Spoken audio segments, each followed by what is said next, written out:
Everyone here will be working at the new restaurant, my new restaurant, where I'm the owner.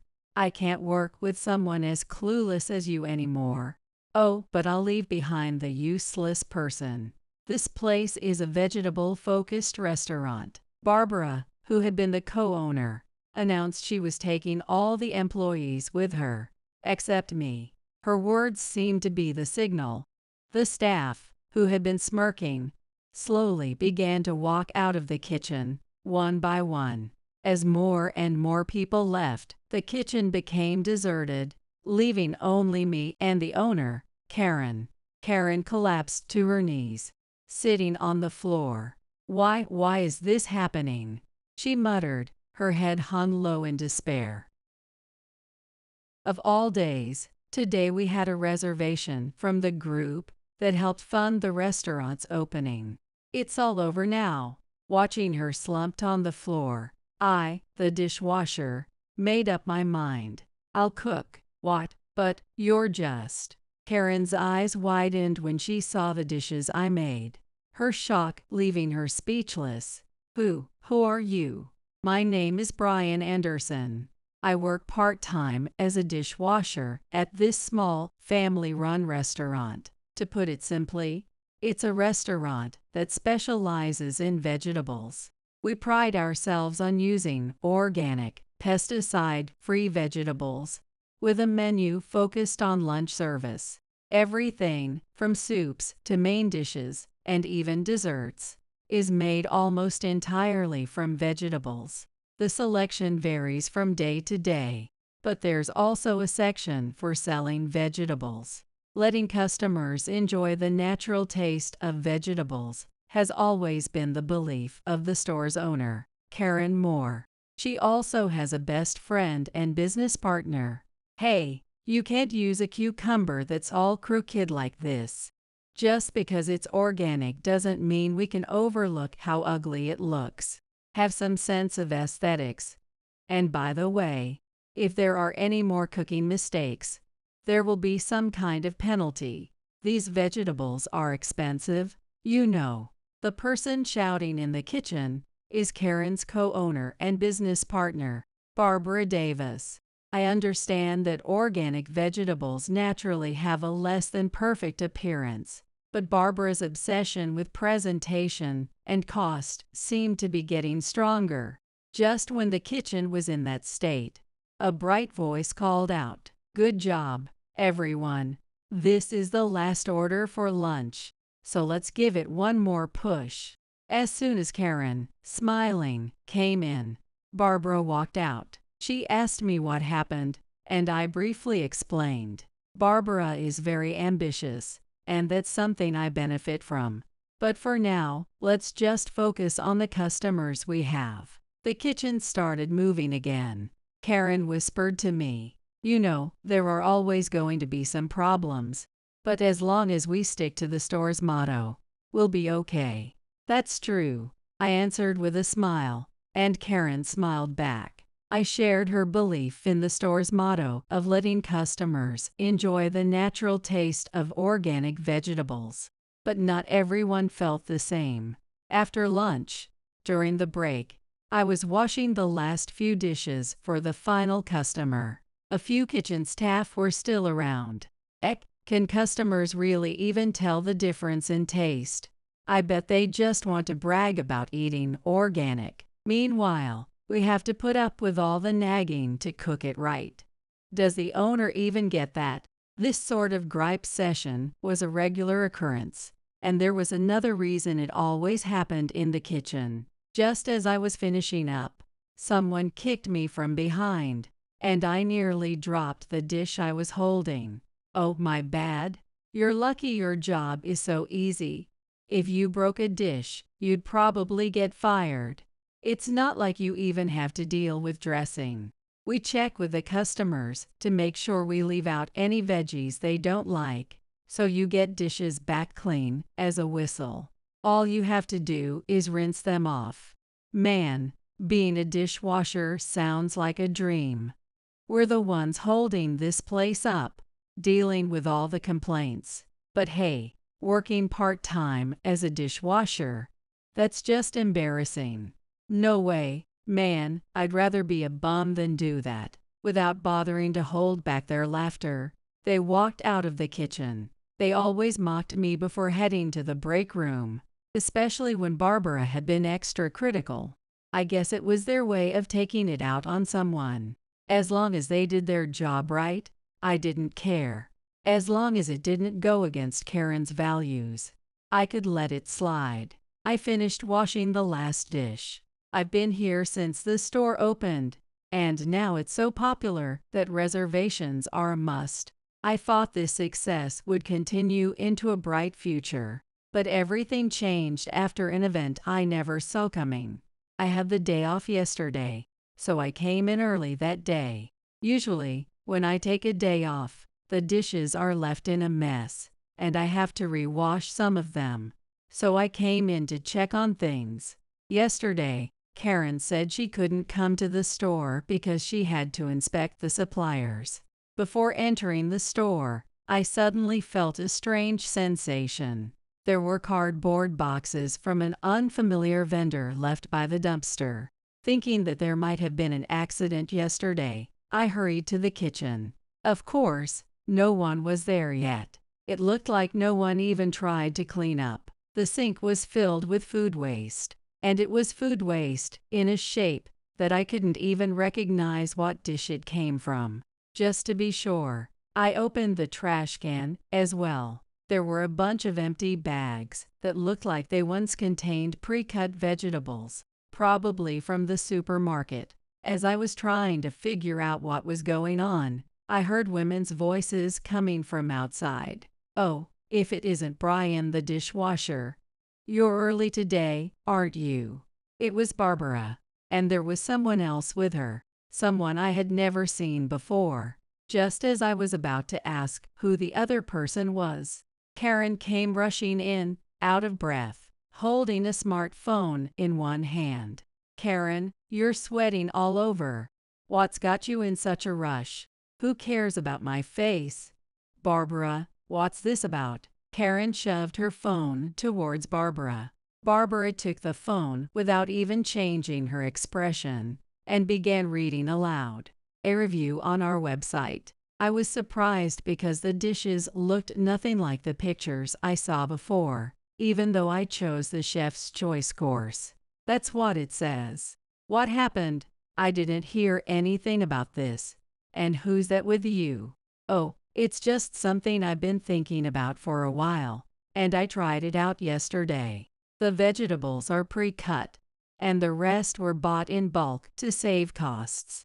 The taste can be managed with dressing. The main part of the dish is carving. And this is someone who's famous for carving. The woman Barbara finally introduced briefly met my eyes. Carving is a technique where vegetables are cut into flower-like shapes. It's totally different from decorative slicing. It's practically art. But how could that be the main dish? Karen looked even more confused than I was. You serve that as the restaurant's dish. Have you forgotten what this restaurant stands for? Organic vegetables. The vegetables you used for carving were bulk bought, weren't they? And carving is beautiful, sure, but it's totally different from our philosophy of serving whole, fresh vegetables. It might have been the first time I'd ever seen she raise her voice this much, but Barbara remained calm and now pointed her phone at Karen. Vegetable-based dishes are old news. No one cares whether it's organic or pre-cut. That's not what matters anymore. This is the reality. Look at this. The phone showed a search of the restaurant's name on a photo-sharing app. Karen took the phone and stared at it for a moment. Picture perfect for social media. Super cute. Took so many photos.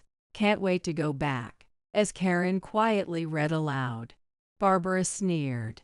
What matters now is how eye-catching and Instagram-worthy the food is. That's what the world really cares about. Take the day to think it over. With that, Barbara took back her phone, and the two of them left. Karen barely moved before sitting down in a chair nearby, her head hanging low. But still, this just doesn't make sense. There was still time before everyone else arrived. I made some coffee and walked over to Karen. Are you okay? Yay, thank you. After a brief silence, Karen looked up at the ceiling, closed her eyes for a moment, and started to speak. The first time I met Barbara was when she was still a college student studying agriculture.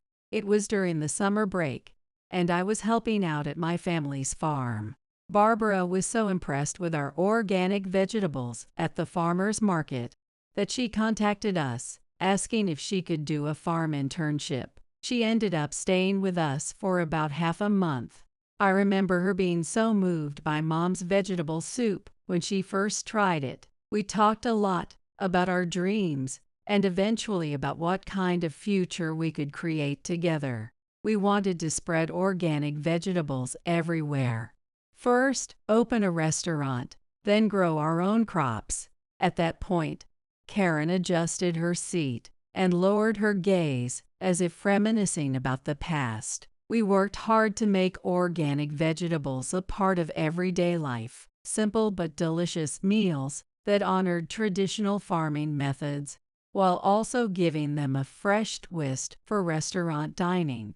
Barbara had a real talent for bringing a splash of elegance and color to a restaurant centered entirely on organic produce.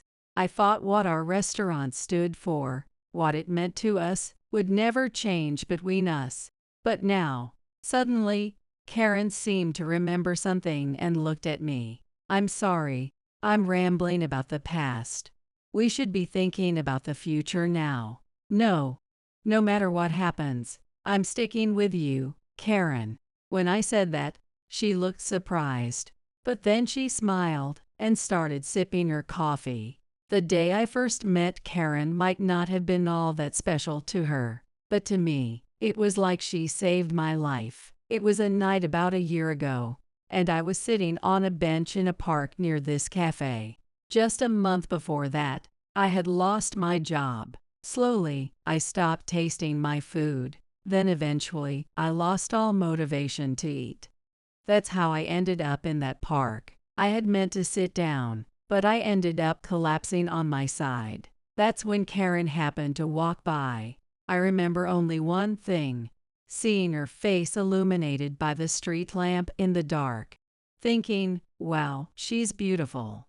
She took one look at my face, asked me how I was, and then before I knew it, she had my arm over her shoulder, practically dragging me to some building. It looked like a restaurant, but it was still under construction. Paint cans were scattered around, even though there was nothing left in my stomach. Just the sight of anything related to food made me feel sick. Sorry to keep you waiting. Are you okay? Can you hold this glass? I thought something gentle on your stomach would be best, so I made you a smoothie. It's got carrots, apples, honey, and a little lemon, all blended together with the skin.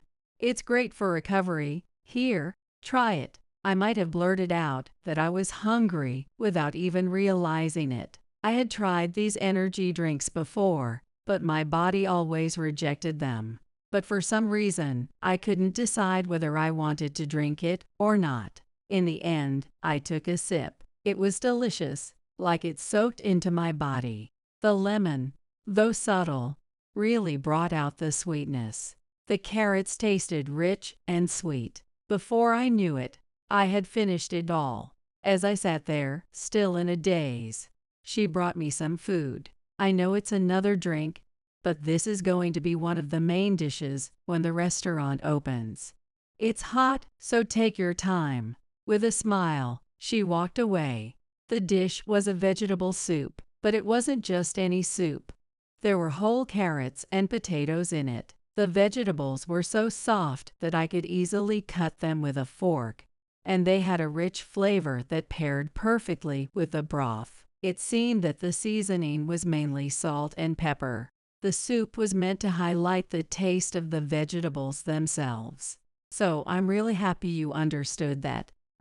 It seemed that I had been voicing my thoughts aloud as I ate. According to her, These vegetables were organic and grown at her family farm, and this place was soon to open as an organic vegetable restaurant. We want to make organic vegetables something that's not just special, but a part of everyday life. We want to spread the word, reducing environmental impact, enjoying the taste of organic veggies, and of course, seeing smiles like yours. Before I knew it, I had finished the entire meal, despite my earlier reluctance, and I realized I was smiling back at Karen as she shared her dream. Wait, so you got fired, and you hadn't eaten anything until you collapsed? Yes. It's the first time I've ever felt this happy and satisfied just from vegetables. So that means the vegetables were delicious. Right, yes. All right. Work for us. I'm the owner, Karen Moore.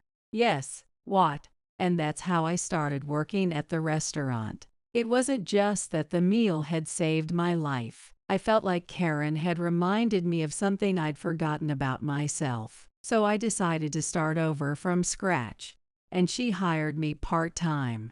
I made up my mind to stay by her side. Brian, aren't you having coffee? Oh, no. It was almost time for the other staff to start arriving. We agreed to return to normal, as yesterday had been an exception. Karen and I had talked about it. It was a bit of a forceful approach, but we felt it was our only option. Yet, something was still bothering me. That day, we received many inquiries asking whether we were still doing the carving service, and I was busy handling them. Karen dealt with most of them, but Barbara hadn't shown up since the morning. The staff, who I had expected to be on edge again today, were instead calmly going about their work, and soon we reached closing time. Karen and I exchanged a few words of relief, having made it through the day, but within a few hours, we were plunged into a situation far worse than we could have imagined. The next day, I arrived at work early again. There were still unresolved issues from the previous day, but today we had a rare booking from a group of customers. It had been reserved a month in advance, so we should have been prepared, but no one else had arrived yet. It wasn't unusual, but I couldn't shake the bad feeling. But eventually, everyone arrived at their usual time. I felt relieved, thinking I had been overthinking it, and I began preparations, but no one joined me. In fact, they hadn't even changed into their uniforms and were just hanging around the kitchen. Just as I was about to say something, Karen came in with some supplies and called out to everyone, "Huh, it's time to start. Is something going on?" Karen, sounding confused, addressed them, but they just gave her a faint smirk. "It's not our problem anymore." "Oh yo, we've got a group today, right? What time was that again?" "Don't care, so I forgot." Just as I realized my worst fears were coming true and was about to confront them, she appeared. "Has everyone said goodbye to their old place yet?" Barbara, what do you mean?" It was rare for me to question anything, so when I did, Barbara seemed a little surprised, but there was a look on her face, like she couldn't help but find it amusing. "Seems like country folk and dishwashers aren't the sharpest, are they? Listen up, everyone. You're all going to be working at a new place. My new place. A place that's not stuffed with self-satisfaction, but actually fits what people want today. I've tested it all here, and it's located where younger crowds hang out." "A test? You mean what happened the other day?" "Exactly. It just proved my point. I get caught up in some country dream nonsense, but now I see things clearly. No way am I going to babysit some small-town kids who can't make anything worth tasting." As she said this, the others started throwing their aprons down in unison. "Everyone, you used to complain about Barbara's constant nagging, right? Why are you following her now?" "Well, if she's offering a better location and higher pay, who wouldn't go?" So she'd been winning them over behind the scenes. They'd only been listening to her because they knew they were going to quit. The pieces finally clicked together. But it was too late. "Why, Barbara?" Karen mumbled, looking devastated, and Barbara shot a cruel look down at her. "Why would anyone want to stick around with a hypocrite like you? Let's go." Oh, and to today's customers, just say, "We're off digging up potatoes in the country. Please wait for us. Goodbye." With that, her words seemed to be the signal, and the staff, smirking, began filing out of the kitchen one by one. As person after person left, the kitchen became deserted, leaving just Karen and me behind. Karen collapsed to the floor, and the tomato she was holding rolled across the ground. "Still, why?" she muttered. Her gaze remained fixed on the floor. "I can't do this alone.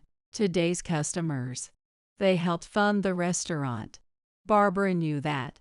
"It's all over." Hearing the sorrow in her voice, I felt ashamed for even hesitating. I'd promised to follow her dream. I picked up the tomato and helped Karen to her feet. "I'll make it." "What? The menu is set, right? Are those tomatoes for today's dishes?" "Brian, wait. You're going to make everything, even if it's just veggies." Maybe I should. Ignoring Karen's frantic protests, I checked the fridge, pulled out some bananas, and quickly made 2 smoothies, handing one to her. "Brian, you're pretty handy, huh?" "Karen, it's way too early to give up.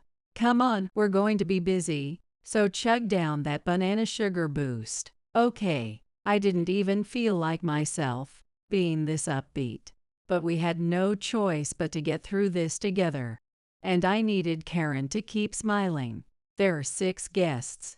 It's a private event today, so I picked these special tomatoes this morning. Although one of them can't eat tomatoes." "Got it. Then we'll use apples for them. It's a salad, after all. These apples are from Washington State, a rare variety. And for the main dish, that carrot soup, right? Yes, they've loved it since we opened." "Understood.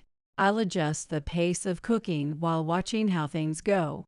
Now I'll get started with the preparations." Karen still looked a bit uneasy, but she quickly began preparing the dining hall with swift movements. I looked at the recipe once again. The boiling time, the amount of salt, everything was meticulously detailed. It was clear that a lot of trial and error had gone into making sure the vegetables would taste as delicious as possible for the grand opening. I couldn't let all this effort go to waste today. Following the recipe closely, I began preparing the ingredients and made a few subtle tweaks for seasoning.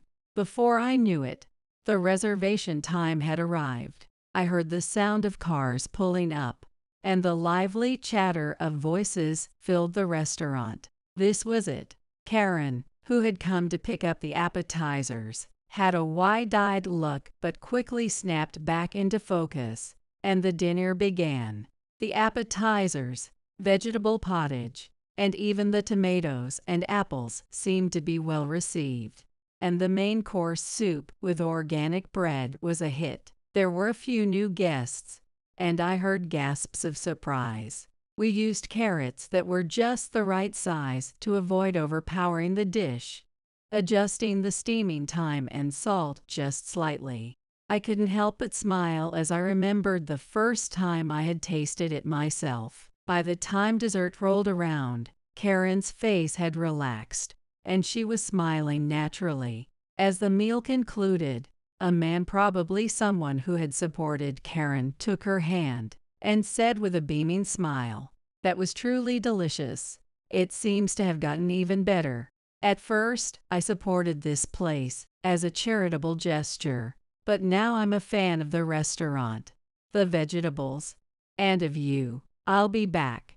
Keep it up. Thank you so much. As she received applause from the customers, Karen looked slightly embarrassed but gave me a quick glance. Apparently, she had noticed me peeking in.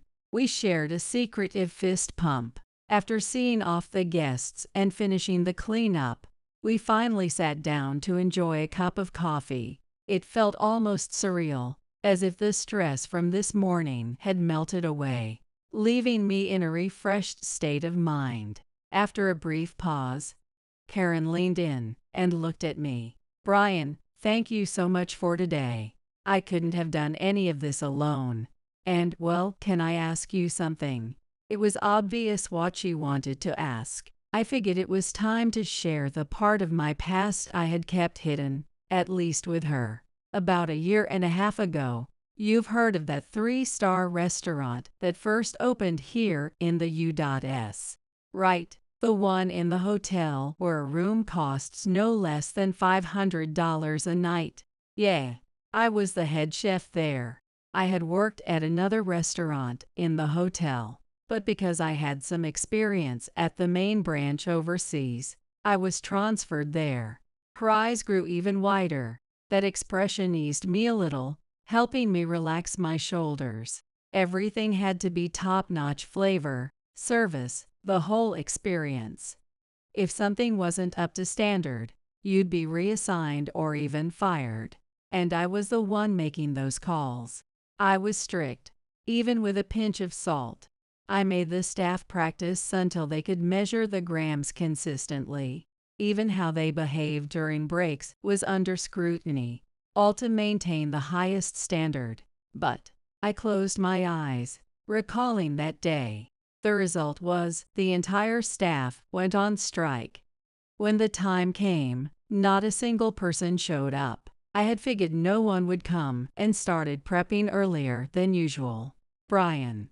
I let out a dry, self-mocking laugh. The staff, in fact, had all shown up. They were watching to see what I would do. They didn't say anything, didn't even try to contact me. I guess they had given up on me after seeing me start the preparations without a word. They went directly to the higher-ups, and I was fired. For the restaurant, losing all the staff was a bigger issue than just keeping it running. After that, honestly, my memories are a blur. I spent all my time wondering what I had done wrong. I began to eat less and less. Is the bread I have now top-notch? The rice? The water? My belief that I had to serve the very best slowly started choking me, and I couldn't escape from it. Eventually, I couldn't eat at all for a few days. And that was when? The day in the park. Yes, I think I finally understood, watching Karen cook here, why I was able to eat her food that day. I was self-centered. I had never thought about the people eating my food. Even though I remembered their names and faces, I couldn't recall their expressions while they ate. That day, you made that meal to make me smile, thinking about me. It was really delicious. Today, I gave it my all, but I could never make a dish like that. Karen suddenly stood up, interrupting me. "What are you talking about? You just said it yourself. You gave it your all today. You made the best dishes for this restaurant. For me, who's now left all alone. You even added a little extra touch to make the food better, didn't you? That's a dish made to see the smile of the person eating it, Karen." I carefully chose my words and asked, hesitantly, "Did I manage to make them smile?" At that moment, Karen's expression brightened, almost glowing. She grasped my hands with both of hers and nodded firmly, several times. That gesture held more encouragement than any words could have conveyed. Suddenly, I felt something cold on my cheek. When I touched it with my fingers, I realized it was a tear. Without even noticing, my emotions had overflowed. Embarrassment and relief mixed together as I stared directly into Karen's eyes. "Brian." Her voice was gentle, but filled with resolve. "I know Barbara and everyone else is gone, but I still don't want to give up on my dream." Her words made my heart race. "Could you help me? Just a little more, that's all I ask." She paused for a moment and took a deep breath. "Until you find your own path." Her words warmed my chest. She was truly thinking about me, about my future. What are you talking about? My voice trembled, but I responded firmly. No matter what happens, I'll follow your dream. For a moment, a tear glimmered in her eyes upon hearing my words, but she quickly suppressed it and stared at me with a look full of determination. Then she gripped my hands even tighter. That warmth communicated an unspoken sense of commitment and trust. For a while, we just looked at each other without saying anything. In that silence, there was a mutual trust and a shared hope for the future. From that day on, Karen and I began preparing for the restaurant's reopening together. First, we made it reservation only. While we had accepted reservations before, we went fully reservation-based to ensure that with just one person in the kitchen and one in the dining area, we could still serve delicious food and spend quality time with our customers. In addition to that, we decided to close the restaurant outside of lunch hours and turn it into a takeout shop. Along with selling vegetables, we primarily offered smoothies and gelato. In the evening, we began selling limited quantities of vegetable-based takeout meals. By using the parts of the vegetables not used in the lunch or takeout meals for smoothies, we reduced waste even further. We were able to offer affordable prices and spend more time with our customers. The food was well received as soon as we started selling it, which also helped boost our revenue. I even found myself working the takeout counter at times, seeing the customers' expressions, discussing the food with them rather than just giving mechanical explanations. All of that brought about a change within me. Brian, you look like you're having fun. Do I? Maybe it's because the sales have exceeded expectations. That could be it. But anyway, let's start the meeting. Once we had the restaurant's operations in place, we moved on to the next step. This step involved Karen's original motivation and dream for starting the restaurant, to make organic vegetables a part of everyday life. But the issue of price loomed large.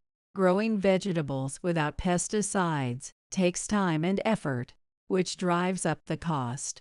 Making organic produce still seemed like something special.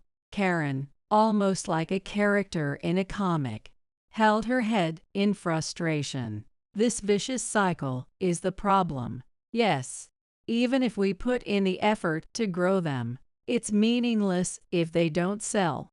No one will want to grow them without stable buyers. It's got to be the restaurant, right? So on our next day off, we headed to Karen's family home. We decided to have a discussion and first create a model case. If we could transition to farming and establish a track record that showed stable income, it would be easier to negotiate with other farmers in the future. Her house was about an hour away by car, and the vastness of the farm honestly took me by surprise. They could harvest fresh vegetables all year round, and it seems they were experimenting with various varieties. The tomatoes Karen brought the other day were a premium variety grown right here. They were particular about organic farming and fertilizers, something that had been passed down from previous generations. The more I listened, the more I realized that Karen had truly grown up in this environment. As we enjoyed the meal, we talked to her family about our plans for the future. And knowing Karen's dream, her parents were surprisingly quick to offer their full support. We were given the opportunity to expand the fields used for organic farming, and the vegetables grown there would be prioritized for our restaurant and the travel plaza. Since this was to create a model case, even though we were family, we had to make sure everything was done under a proper contract to give it meaning. However, seeing Karen speak so passionately, I couldn't help but notice how happy her parents seemed. As we were leaving, her mother said something that I'll never forget. Brian, Karen's dream may seem like a far-off fantasy for most farmers, but we think it's a wonderful dream. Please continue to support her. Farming is a business that works on a yearly scale. Trying something new is always a huge challenge. Karen and I, determined not to rush things, reaffirmed our commitment to give everything we had to the tasks at hand. The days passed quickly, filled with activity.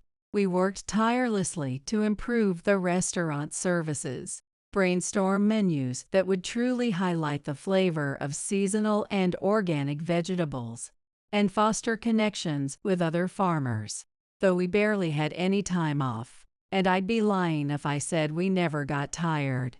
Neither of us was alone anymore. We were always there for each other.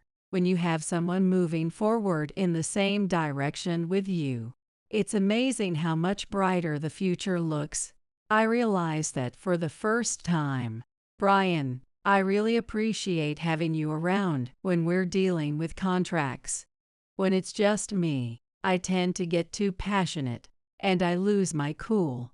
She said this suddenly one evening after we closed the restaurant. Why do you say that? I think that passion is important too. You're always so polite when you speak. Brian, is that because of your previous job? Well, yes, I guess it's something that's become second nature. But maybe we balance each other out perfectly. I'll always be here as your reliable partner. I was just speaking my mind, but Karen stared at me for a moment, then muttered, "Oh, come on," and went off to make some coffee. 3 months passed. Our reservations for today are all set. No allergies, and no changes to the menu. I stood in the kitchen early in the morning, waiting for the vegetables to arrive, brewing 2 cups of coffee. When we first made the restaurant reservation only, I was honestly a bit anxious, but many of our customers would immediately book their next visit after their first. Being highly rated in a famous restaurant review magazine also helped. Our restaurant had become known nationwide as a place you couldn't get a reservation at for months in advance. Good morning. It smells great today. Can I have some coffee? Good morning. Please, go ahead. This is the coffee beans we got from local production the other day. Right. It's good in the morning, but I want to serve it after meals too. Recently, we've been spending this morning time together, talking things over. Even with her busy schedule, Karen always had a smile in the morning. But today, her smile seemed even brighter than usual. Brian, it looks like we're going to secure the funding. We can expand the restaurant now. That's amazing.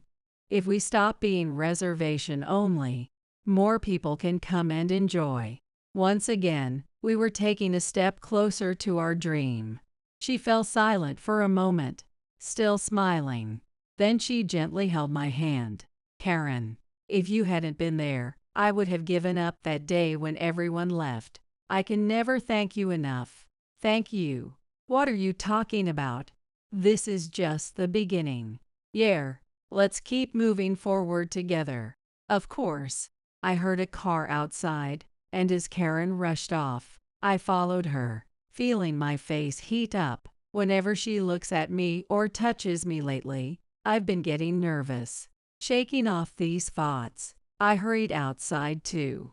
She had already taken care of most of the main steps for the grand reopening. She's an impressive owner. The pre-announcements, stopping reservations during renovations, explaining to her contracted farmers, and even hiring new staff. Everything was already in progress. That day, Barbara had sneered and insulted Karen. But how wrong she was. Karen is always looking ahead and supporting those around her. Someday, even Barbara will realize how amazing she is. Even during the renovation, we kept working. We got permission for street vending nearby and continued selling takeout products. Finally, the big day arrived. Our new restaurant was now twice the size, and we started offering a vegetable buffet during weekday lunches. The hall and kitchen staff were all new members. We took everyone to Karen's family farm, where they could experience the organic vegetables and learn about them hands-on. We held tasting sessions and study meetings leading up to the grand reopening. It felt like everything we'd been working for was coming to fruition, as we attracted a group of enthusiastic, driven people. Their hard work paid off from day one of the reopening. The customers' feedback was overwhelmingly positive. Even the staff were thrilled to be able to answer questions. And I felt a deep sense of gratitude for not giving up walking this path with Karen. But about a month later, we had an unexpected visitor. During the busy lunch hour, word spread from the kitchen that a customer was demanding to see the owner as soon as they sat down. I had a bad feeling, and as soon as lunch ended, I headed straight to the office. Sure enough, it was Barbara. I had suspected as much. Rumor had it that Barbara had betrayed Karen and opened a new restaurant. Initially, it caused some buzz, but with a lack of variety in the menu and dishes that were focused only on visual appeal, she hadn't been able to build a loyal customer base, and her business was reportedly struggling. When Barbara noticed me, she smiled and called out, "Oh, Brian the dishwasher. Long time no see. You should be grateful you got promoted to chef, thanks to me. By the way, Karen, did you use the tomatoes I sent as a grand reopening gift? Since everyone was here, I used the tomatoes for the smoothie." Thanks, Barbara. During the training session, we had all studied tomatoes, but it was the first time I heard that those tomatoes came from Barbara. Oh my, you must be making a fortune if you're just feeding them to family like that. I always respected Karen's sense as a businesswoman. Karen said nothing. In the heavy atmosphere, Barbara's tone suddenly shifted. Then she spoke. "Hey, why don't we work together again?" Karen seemed surprised for a moment, but quickly returned to her serious expression and responded, "Why, Karen, it's not good to hold on to things forever. This store has grown, and its name has become well known. Surely, you're not still talking about organic vegetables, right? This is the moment this store should explode on social media and online. The attention it could get is unbelievable. Even if you don't get it, it's fine. I can make it happen. If we don't make money now, when will we? It's just a novelty. People are only excited because it's new. Your silly, self-satisfying ideals are just getting in the way. We should cash in big now, before the trend dies. And then when the time comes, we'll withdraw and start something new again. That way, we'll become part of the wealthy elite overnight. Come on, just leave it all to me." Barbara, eyes wide, rattled off her words at a rapid pace. When she said, "Let's work together again," it wasn't about the future they once dreamed of. It was clearly just about making money. I glanced at Karen. Karen had her eyes closed. Then she opened them. I guess I was a fool to expect anything more. Sure, money is necessary, but that's not what I want to grow. When you sent those tomatoes, I kind of understood. You were always into the meanings of flowers, and you taught me a lot about vegetables, too. The flower of a tomato symbolizes perfection achieved. And what you sent was tomatoes for bulk buying. It was your way of saying it's impossible to promote organic vegetables anymore, wasn't it? We're not on the same page anymore. Then, Karen spoke clearly and firmly to Barbara. "Please leave." Barbara stood up so abruptly that she almost knocked over her chair, glaring directly at Karen. "Oh, I see. I'm so mad at my younger self. It was a huge mistake to get to know someone as naive as you. Listen, only kids are allowed to dream. Once you're an adult, money is everything. If you don't get that, you're just a foolish egotist. You should hit rock bottom again and regret your choices." Spewing hateful words, she stormed out. Karen remained silent, but after a deep sigh, she looked at me. Her slightly sad smile contrasted with a deep sigh, which, to me, felt like she was trying to mask the pain of parting ways with an old friend. "I'll dream with you." Thank you. For Karen, this was likely a turning point, but I still couldn't shake the lingering unease from Barbara's parting words. A few days later, an offer came to the store. It was from a magazine that had previously given us a glowing review. They wanted to feature the restaurant in a section run by a famous critic, although they probably used a pen name. This critic was well known in the food industry, someone said to have the power to dictate current trends. His straightforward opinions were popular, and he didn't even show his face.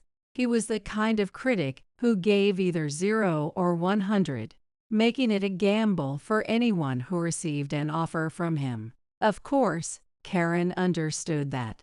She stared at the email for a long time, but after taking a sip of her coffee, she quickly sent a reply of acceptance.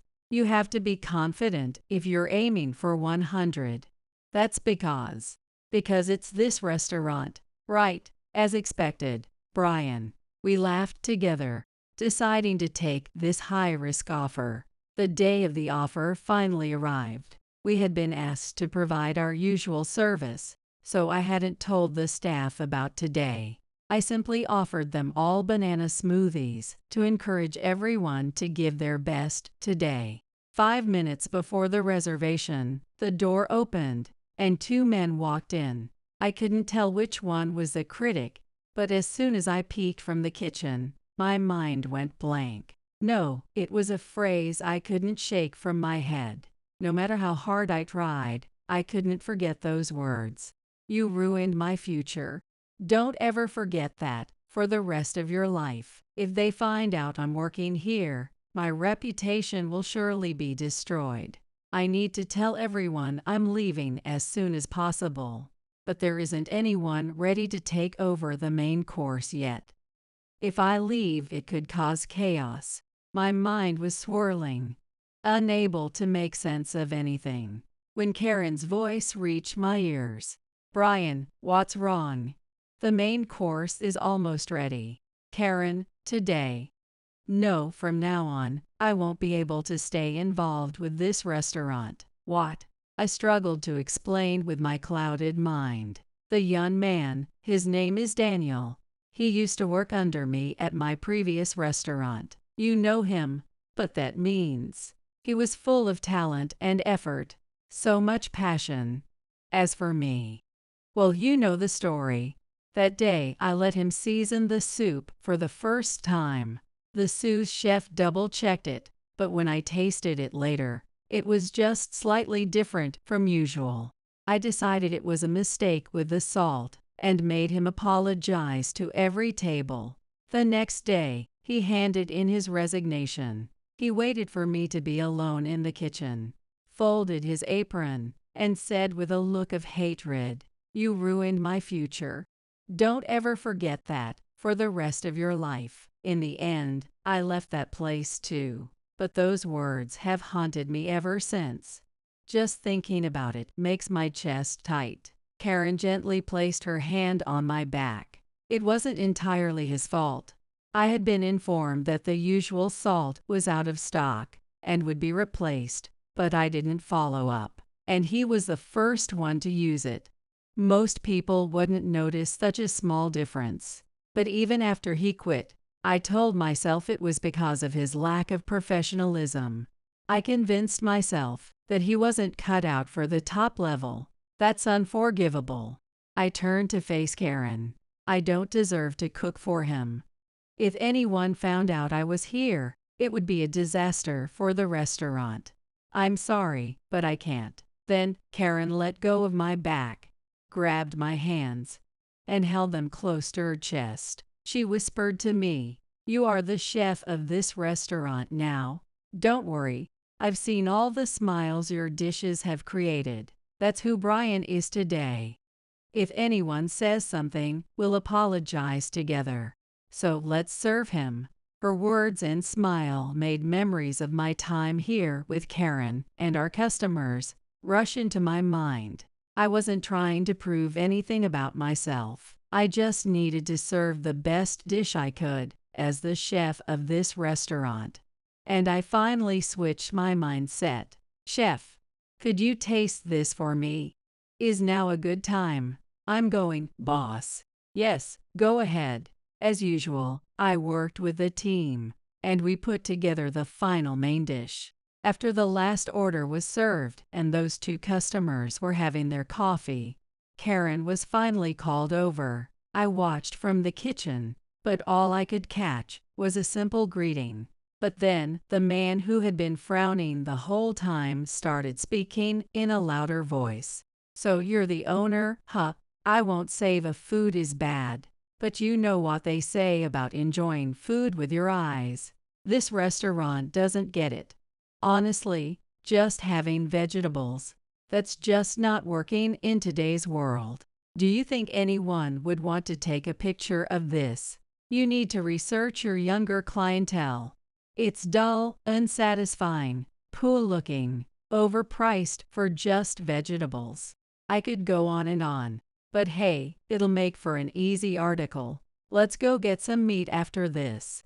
I heard the words, but it sounded less like a review and more like complaints. He was nitpicking and making sure everyone in the restaurant could hear him. I see. That's all, Karen said, waiting for the other man to speak. He stayed silent, but then turned to Karen. I'd like to speak with the chef. What? Karen glanced at the kitchen, and one of the staff gave her the okay sign. I clasped my hands together, gave him a nod from the edge of the kitchen, and took several deep breaths while waiting for Karen to come. It wasn't just him I had to face, but everyone from that time.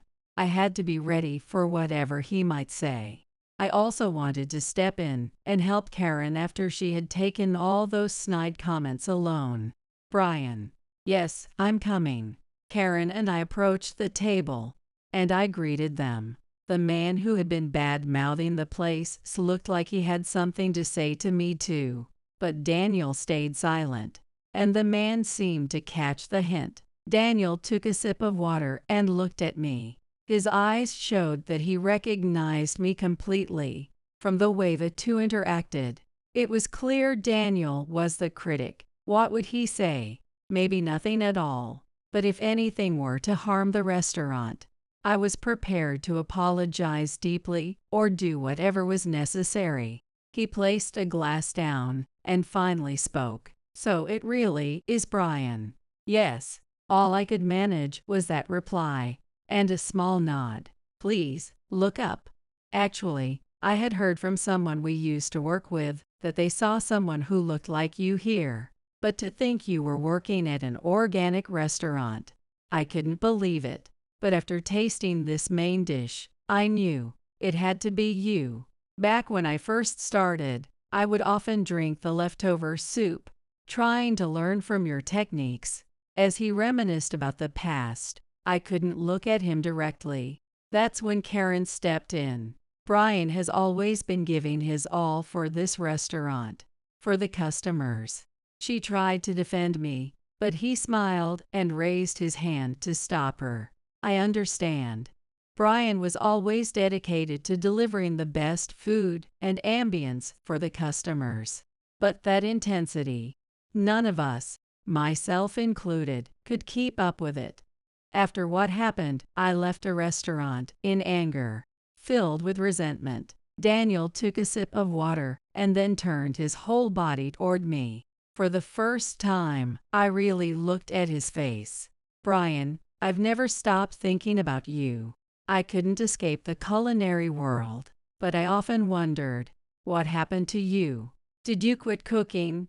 Did you leave it all behind? He stood up, his shoulders shaking, as he continued speaking in broken sentences. I'm so sorry for what I said back then. I wanted you to regret it, and I said such terrible things. But even if you were going to quit, I shouldn't have done that. In the end, I left scars on myself too. Thank you for continuing to cook, Chef Daniel. Not only do you bring out the full potential of organic vegetables, but you also create depth, color, and a sense of fulfillment. You truly are an amazing chef. Tears welled up in his eyes as he looked at me. I was overwhelmed with a mix of gratitude and guilt, and I started crying even more than he did. I was immature. I felt useless, hit rock bottom. And it wasn't until then that I finally realized what truly mattered. I couldn't see it before. Now I don't even know what to say to you, Chef. Daniel gripped my hand tightly and said, everything you wanted to say, you've put into this meal. Thank you. Thank you. Karen stood by, smiling. At that moment, I finally felt like I could move forward. But just then, a loud slam echoed through the restaurant as someone banged on the table. What the hell, Daniel? What's with a change of heart? We were supposed to give this place a bad review. Remember, we were getting a huge payoff. And now you go off and start praising it with some sentimental story about the past. What are you gonna do about this? Another man, who had been silent until now, shouted angrily. Daniel let go of my hand and began to explain the truth. What he said is true. Back when I was just starting as a critic, I'd take jobs to make a name for myself. And recently, that same person reached out with an offer I couldn't refuse. The offer was what he just said. Yes, I was paid to give this restaurant the lowest possible rating. In the dark silence, the man stood up and patted Daniel on the shoulder. Hey, there's still time. Just say something now. Oh, and you should mention the chef too. The former head chef, with his abuse of authority. Tasteless food at ridiculous prices. Right, stop it already. Daniel's shout echoed through the restaurant. Without hesitation, he grabbed the man's smartphone, where he had been taking notes, and shoved it into the glass of water on the table. What the hell are you doing? I'm done with this. Finally, I feel like I can move forward. I'll never write lies for money again. The man, clearly rattled by the serious look in Daniel's eyes, retrieved his phone and stormed out. Hey, your life's over, you know that. He spat out those words as he left. Are you sure about this? Daniel turned to me with a smile as he prepared to leave. Coming from a man who's climbed back from rock bottom. What are you worried about? I'll write an honest review of this place with my own words. Don't worry. Even though it wasn't the best time, there was something I needed to tell Daniel as he took this new step forward. It's a bit late, but back then, I also respected how hardworking you were. I always thought we'd work together. That's why I trust you. It's all in your hands now. Daniel nodded with a smile, then left the restaurant with a few final words. After that, we served our customers coffee on the house, and the chaotic lunch service finally came to an end.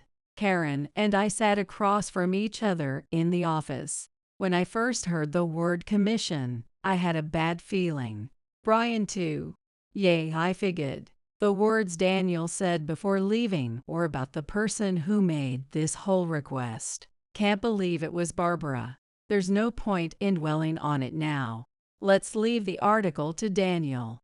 Despite the seriousness of the situation, there was a smile on Karen's face. What's so funny?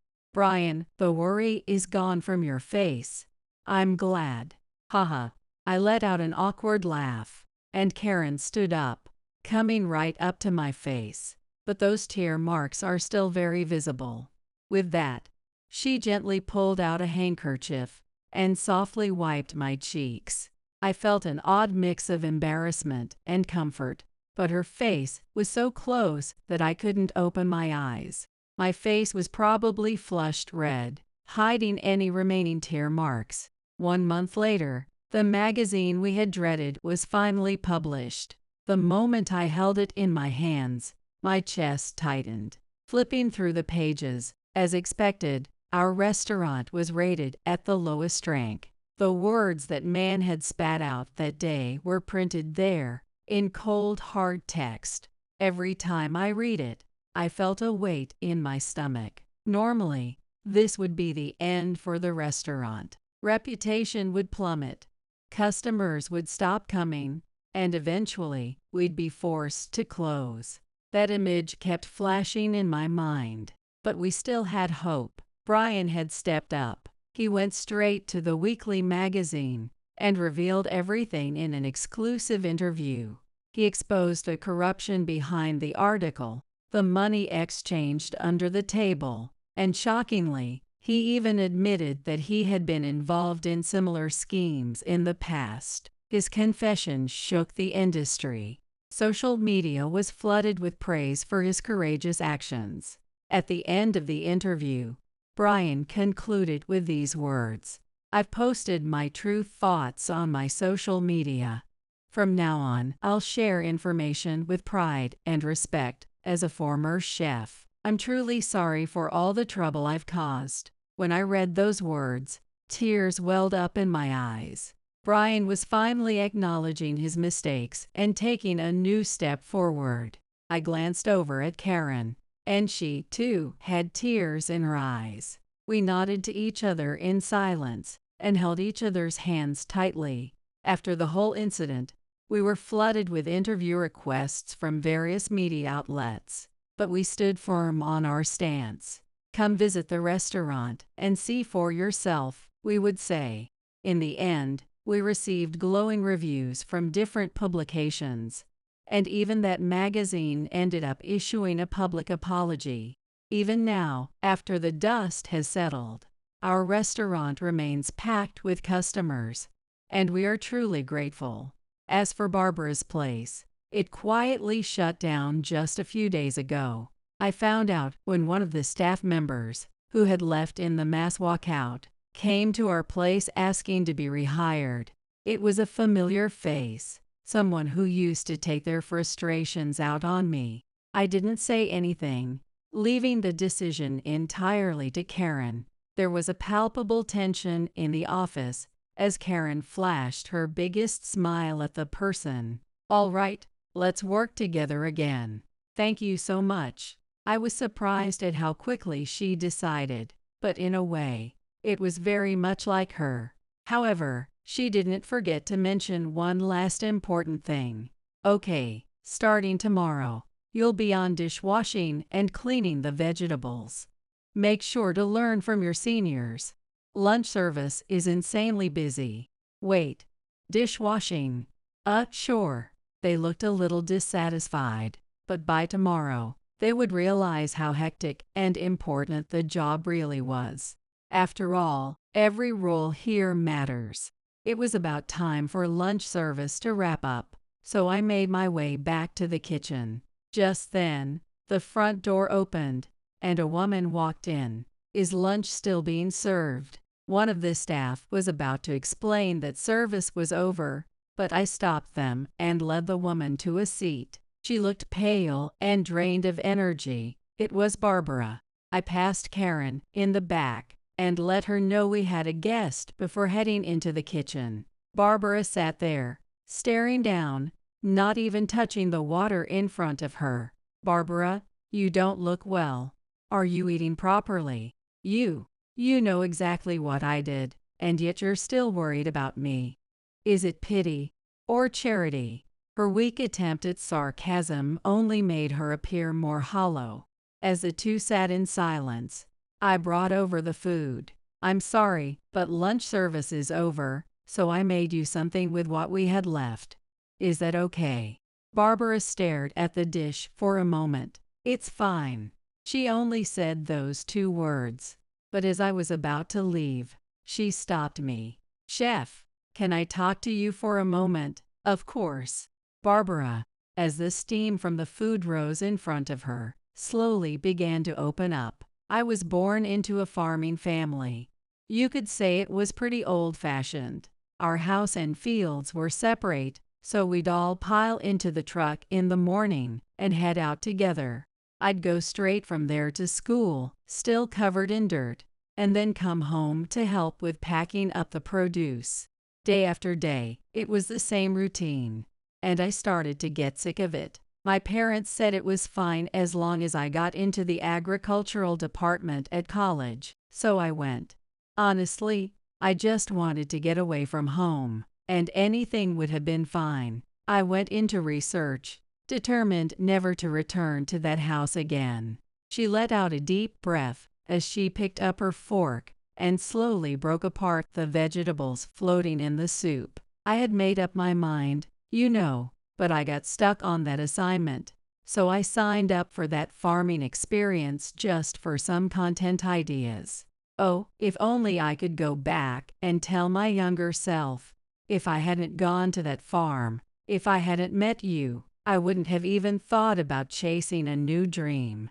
She glanced briefly at Karen, then took a bite of the vegetables. Her voice trembled as she spoke to Karen. I wish I hadn't thought it was so delicious.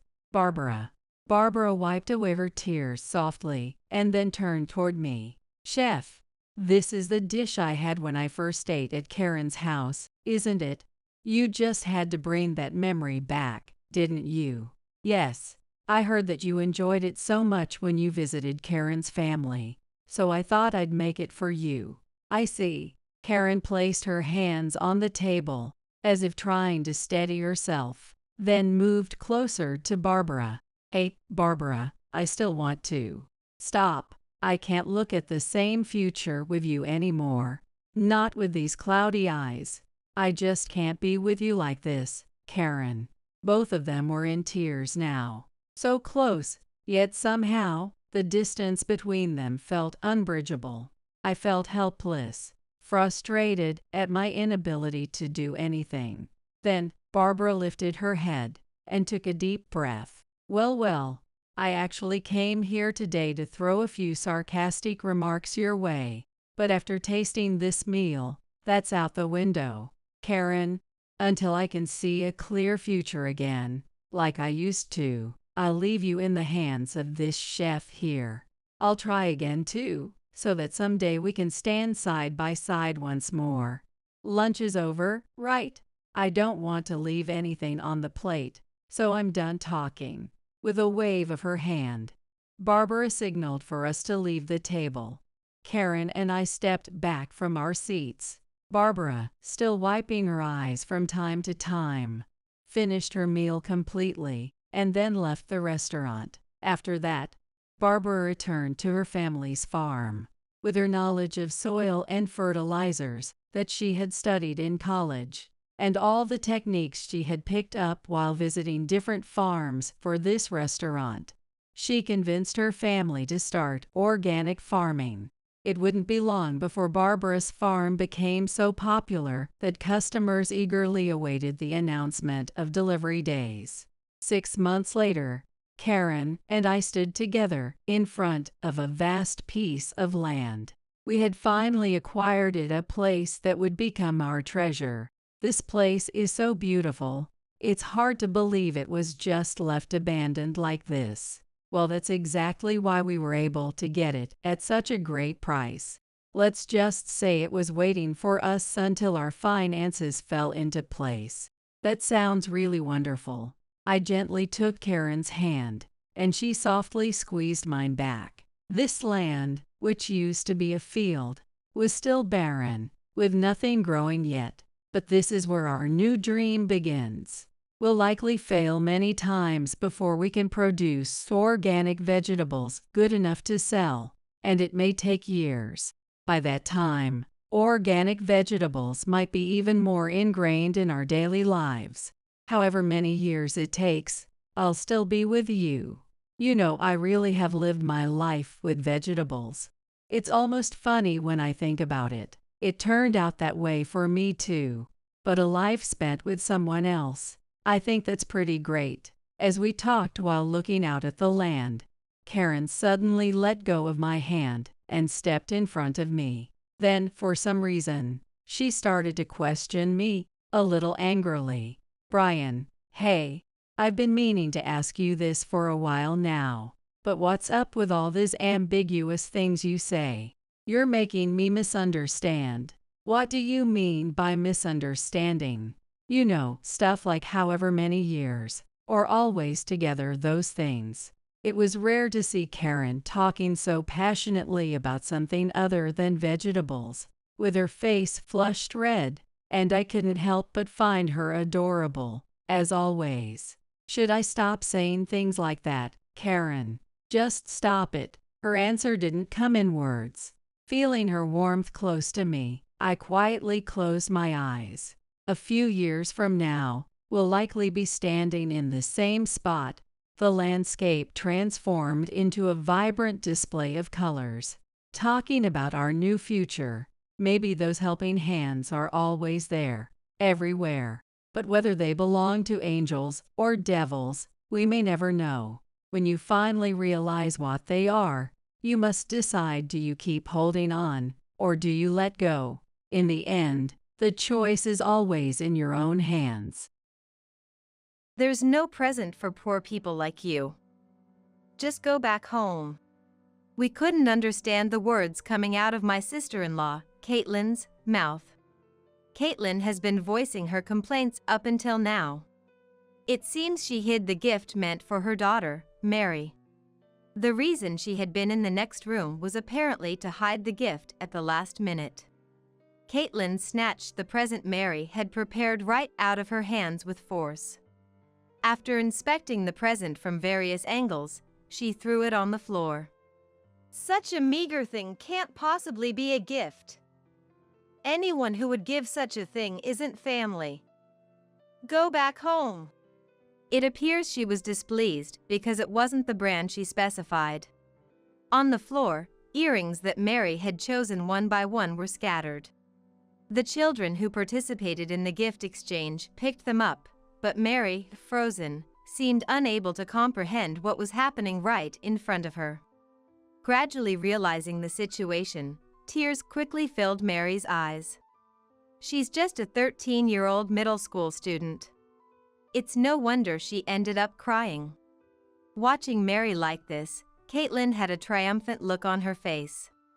Arriving late, Zella also entered the room and laughed at Mary, who was in tears.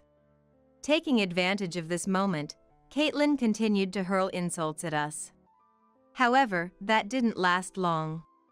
I am Michelle. While working a part-time job, I raise my only daughter, Mary, and am about to enter my 50s. Mary was born when I was 35, and she turns 13 this year. I have a husband named Kendrick, who is 1 year older than me, but Mary is not Kendrick's biological daughter. Before marrying Kendrick, I was married to another man. Mary is the daughter from that previous marriage. Blessed with a loving daughter, the three of us lived happily, but that life did not last long.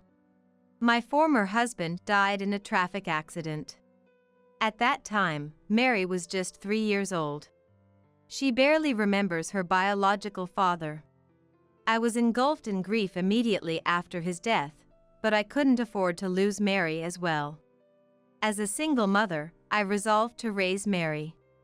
To do that, I needed money. Since then, I've spent my days juggling childcare and part-time jobs. I met Kendrick at work, 2 years after making my decision in the spring. Being a single mother, I sometimes inconvenienced my colleagues with tasks like picking up from kindergarten. Kendrick supported me attentively during those times. Attracted to his kindness, we began dating. Initially, Mary was nervous around Kendrick, her first encounter with an adult male. He understood her nervousness and approached her not as a dad, but as a friend. Mary must have felt Kendrick's kindness. Gradually, Mary warmed up to him. I remember vividly how delighted she looked when she started calling Kendrick Dad. While dating, Kendrick revealed to me that he was infertile. I consider Mary my real daughter. Even though Michelle and I can't have children together, I still want to live with Michelle and Mary. For Kendrick, the inability to have children must have been a significant insecurity. However, the fact that he showered Mary with love was unchanged. When Mary fell ill, he rushed to take care of her. For me, Kendrick's infertility was never a reason to part ways. Seeing him treat Mary as his own daughter, I had no choice but to stay with him. He was not only indulgent but also strict when necessary. It was clear he genuinely cared for Mary. We had a serious talk and decided to cherish the happiness we had right in front of us. After opening up, Kendrick became even more caring towards Mary and me. We started living together, and when Mary was 8, we got married. Kendrick's father, John, warmly welcomed our marriage. John adores Mary as if she were his blood-related granddaughter. Mary has also grown fond of John, and we have managed to build a good relationship with him. However, Kendrick's mother, Zella, saw me as a woman who seduced her son for money. Whenever we visited Kendrick's parents, she blamed me for everything. Whether it was missing dishes or a speck of dust, it was always my fault. The list goes on. And it wasn't just Zella who berated me. Kendrick has an older sister named Caitlin, who is 2 years older than him. Caitlin is married and a working mother of 3 daughters, ranging from high school to middle school age. The nieces are all calm in nature, much like their uncle Alex. Since she lived about a 10-minute walk from her in-laws, she often brought the kids over to play. We only go back for summer vacations or Christmas vacations since it takes us about 3 hours by car using the highway. So, we do see Caitlin and her family from time to time. Caitlin is the type who isn't satisfied unless she's number one. She harasses me along with Zella, and she always has to show off her latest designer bag. We're not that well off, so this is the best we can do. My family lives in Chicago, and we're currently in Washington, which is quite a distance away. We don't communicate often, so financial support is not something we can count on. I work a part-time job too, but I don't have the luxury to afford branded goods. Knowing this, she still flaunts it. Caitlin works a part-time job as well, but I guess Alex makes a good income. You can't use off-the-rack clothes and bags. You need to have proper branded ones. Today's outfit cost me about $10,000 in total. Caitlin's children were wearing off-the-rack clothes, so it seems she's satisfied as long as she can dress herself up. I'd rather spend money on making Mary happier than on myself. Our ways of thinking are quite different. I've been getting sick of Zella and Caitlin. It seems Mary doesn't have a very good impression of Zella and Caitlin either. I'm watching videos in my room, and she hides whenever she sees them. I feel sorry for involving Mary in adult conflicts, even though she's still a child. Both of them always have something to say, don't they? I'm sorry. It's always been like this since the past. Remember, Dad and I are always on Michelle's side. Especially John, it seems he has never thought much of Caitlin's bragging since the past. Whenever something happens, John steps in to mediate. Kendrick also seems to have no fond memories of Caitlin from when they were younger, like when she would eat his favorite snacks. Both have grown up, and since Kendrick moved out, he hasn't visited home much. So, there hasn't been much interaction until recently. After marrying me, he would only show up to meet his grandchildren. I hardly ever see him talking with Caitlin. However, Mary and Caitlin's children get along well. It would be a shame to separate the children because of adult circumstances. With the cooperation of Kendrick and John, Caitlin and I have maintained a reasonable distance. Fortunately, she hasn't come to our house so far. If I just endure it a few times a year when we meet, everything will be fine. Once Mary grows up, we'll probably see each other less. Just a little more patience. I'm okay. I reassure Kendrick and myself with these words. One day, when the town began to light up with Christmas decorations, we received a message about a Christmas party at the in-laws. John, being considerate, invited Mary. It seems Caitlin is the organizer, but John is also helping out. Naturally, Mary wants to go. Mary is only 13 years old. Sending her alone on a 3-hour one-way trip to her grandparents, when she's not even used to taking the school bus, is too risky.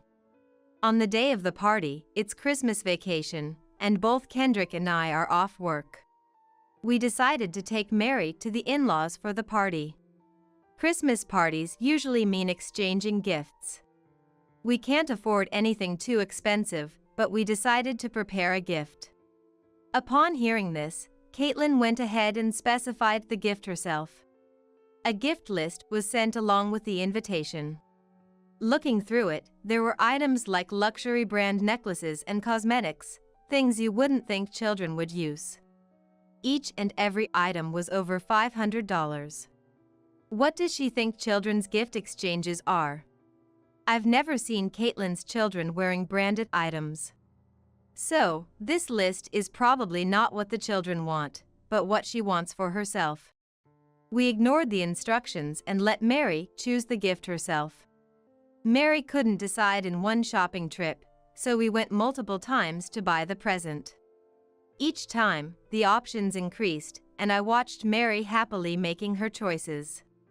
Eventually, she settled on earrings and an eraser, totaling $30 for the gift. Mary was counting down the days to the Christmas party. It's a special occasion, after all. To avoid any disputes, we decided to be as careful as possible. Then the day arrived. Caitlin's children had stayed over the night before to decorate. The luxurious Christmas cake and roast turkey were apparently handmade by John, who used to be a chef. They wanted the children to enjoy themselves, so the adults tried not to gather too much in the room. The in-laws' house has a dining room next to the living room, with a small room at the back that used to be Kendrick's childhood room. While the Christmas party was happening in the living room, the adults were swapping drinks in the dining room. Alex couldn't attend because he was busy with work. You could hear the lively voices from the living room in the dining area. The adults were making small talk, sounding cheerful. Caitlin probably didn't want to see me. She was in the room when there were luxurious meals, but now she's nowhere to be found. I didn't want to confront her either, so it worked out. As the party was winding down, it was time for the gift exchange. "I want you to take my present," Mary said, holding out the gifts to her cousins with both hands. They seemed happy to accept the presents. It was Caitlin who had made the list of gifts, not her daughters. It's a gift meant for children. Letting the actual children choose was the right decision. The exchange was done in an old-fashioned way, with music playing, and whoever had the item when the music stopped would keep it. Caitlin's children were puzzled because there weren't enough presents, even though they had prepared one each. I was roped into searching for the missing present. Half-eaten snacks and toys used for playing were scattered on the floor. It must have gotten lost somewhere. However, searching the room, one gift was still missing. Could it have been accidentally thrown away? Just then, Caitlin, who had been out of sight, walked into the living room. Seeing Mary, Caitlin suddenly started yelling, "There's no present for a poor person. Just go home." We couldn't understand what Caitlin was saying. She was voicing her grievances until now. Apparently, Caitlin had hidden the present meant for Mary. She had been in the next room until now, presumably to hide the gift at the last minute. Caitlin forcefully took the present from Mary's hands. After inspecting the present from various angles, she threw it on the floor. "Such a poor thing can't possibly be a present. Someone who gives this isn't family. Go home." She must have been upset it wasn't the branded item she had specified. Earrings selected by Mary were scattered on the floor. The children were picking them up, but Mary, seemingly unable to comprehend what had happened, froze. Tears began to form in Mary's eyes as she slowly grasped the situation. She's only a 13-year-old middle schooler. It's understandable she would start to cry. Seeing this, Caitlin had a look of triumph. Zella entered the room late and laughed at Mary, who was in tears. Taking advantage of the situation, Caitlin continued to berate us. But it didn't last long. "You're the one who should leave, Caitlin." John rushed in from the dining room next door. While wiping Mary's tears, he started yelling at Caitlin. John is usually mild-mannered, and I've never seen him angry or irritated. But now, he was shouting with a look that could scare the devil himself. Not just Caitlin, but Zella, who had been mocking along with her, was silenced. "Dad, did you hear everything?" I was the only one looking for the present with the children. John is not good with alcohol, so they must have thought he wasn't watching. John and Kendrick had seen everything. In fact, only Zella and Caitlin were drinking alcohol. John and Kendrick were drinking non-alcoholic beer. While I was scrambling to find the present, Kendrick had been telling John that Caitlin had demanded brand name items. Even John thought that was unacceptable and had been waiting for the right moment. But that wasn't all. Caitlin's children started to comfort Mary. "What are you doing? Poverty is contagious." Caitlin frantically tried to persuade the children to stay away from Mary with a panicked voice. The children ignored Caitlin's persuasion. In a panic, Zella also tried to call the children back. But they all faced Mary, not turning back at all, as if their actions were showing that what the two were doing was wrong. It seemed Caitlin and Zella had thought the children would always be on their side. Seeing the children's actions, Caitlin and Zella were flustered. "When will you stop wanting brand name things? You're just a working mother now." To my surprise, after moving the children to another room, John shared a story from the past. It turns out Caitlin had always had a spending problem. In her student days, Caitlin started working at a girls' bar wanting money to play. Unlike convenience store part-time jobs, the girls' bar paid well. It's understandable for a girl fresh out of high school to get carried away with so much money. Moreover, the job required dressing up in brand name dresses and bags. Caitlin would work at the girls' bar, buy the latest brand name bags, and increase her shifts when she ran out of money. This lifestyle continued for 3 years. However, she quit in her 3rd year of university because John found out she was working at the girls' bar. Caitlin tried to keep working in secret, but she gave up when threatened with being kicked out of the house. John said that was the only time he had ever shouted at Caitlin. After quitting, she worked as a supermarket cashier and eventually became an office worker at a general company, where she met and married Alex, then quit her job. Even after quitting, she couldn't escape the lifestyle of buying brand name items. Alex frequently scolded her for it. "If you can't buy it yourself, it means it's not suitable for you. Don't make others buy it for you." The gifts she demanded from us were all things Caitlin wanted to buy. "What's wrong with that? Isn't that what presents are for?" Caitlin retorted, gasping for breath. "Caitlin, you're living on your part-time income now, right? How can you afford so many brand name items?"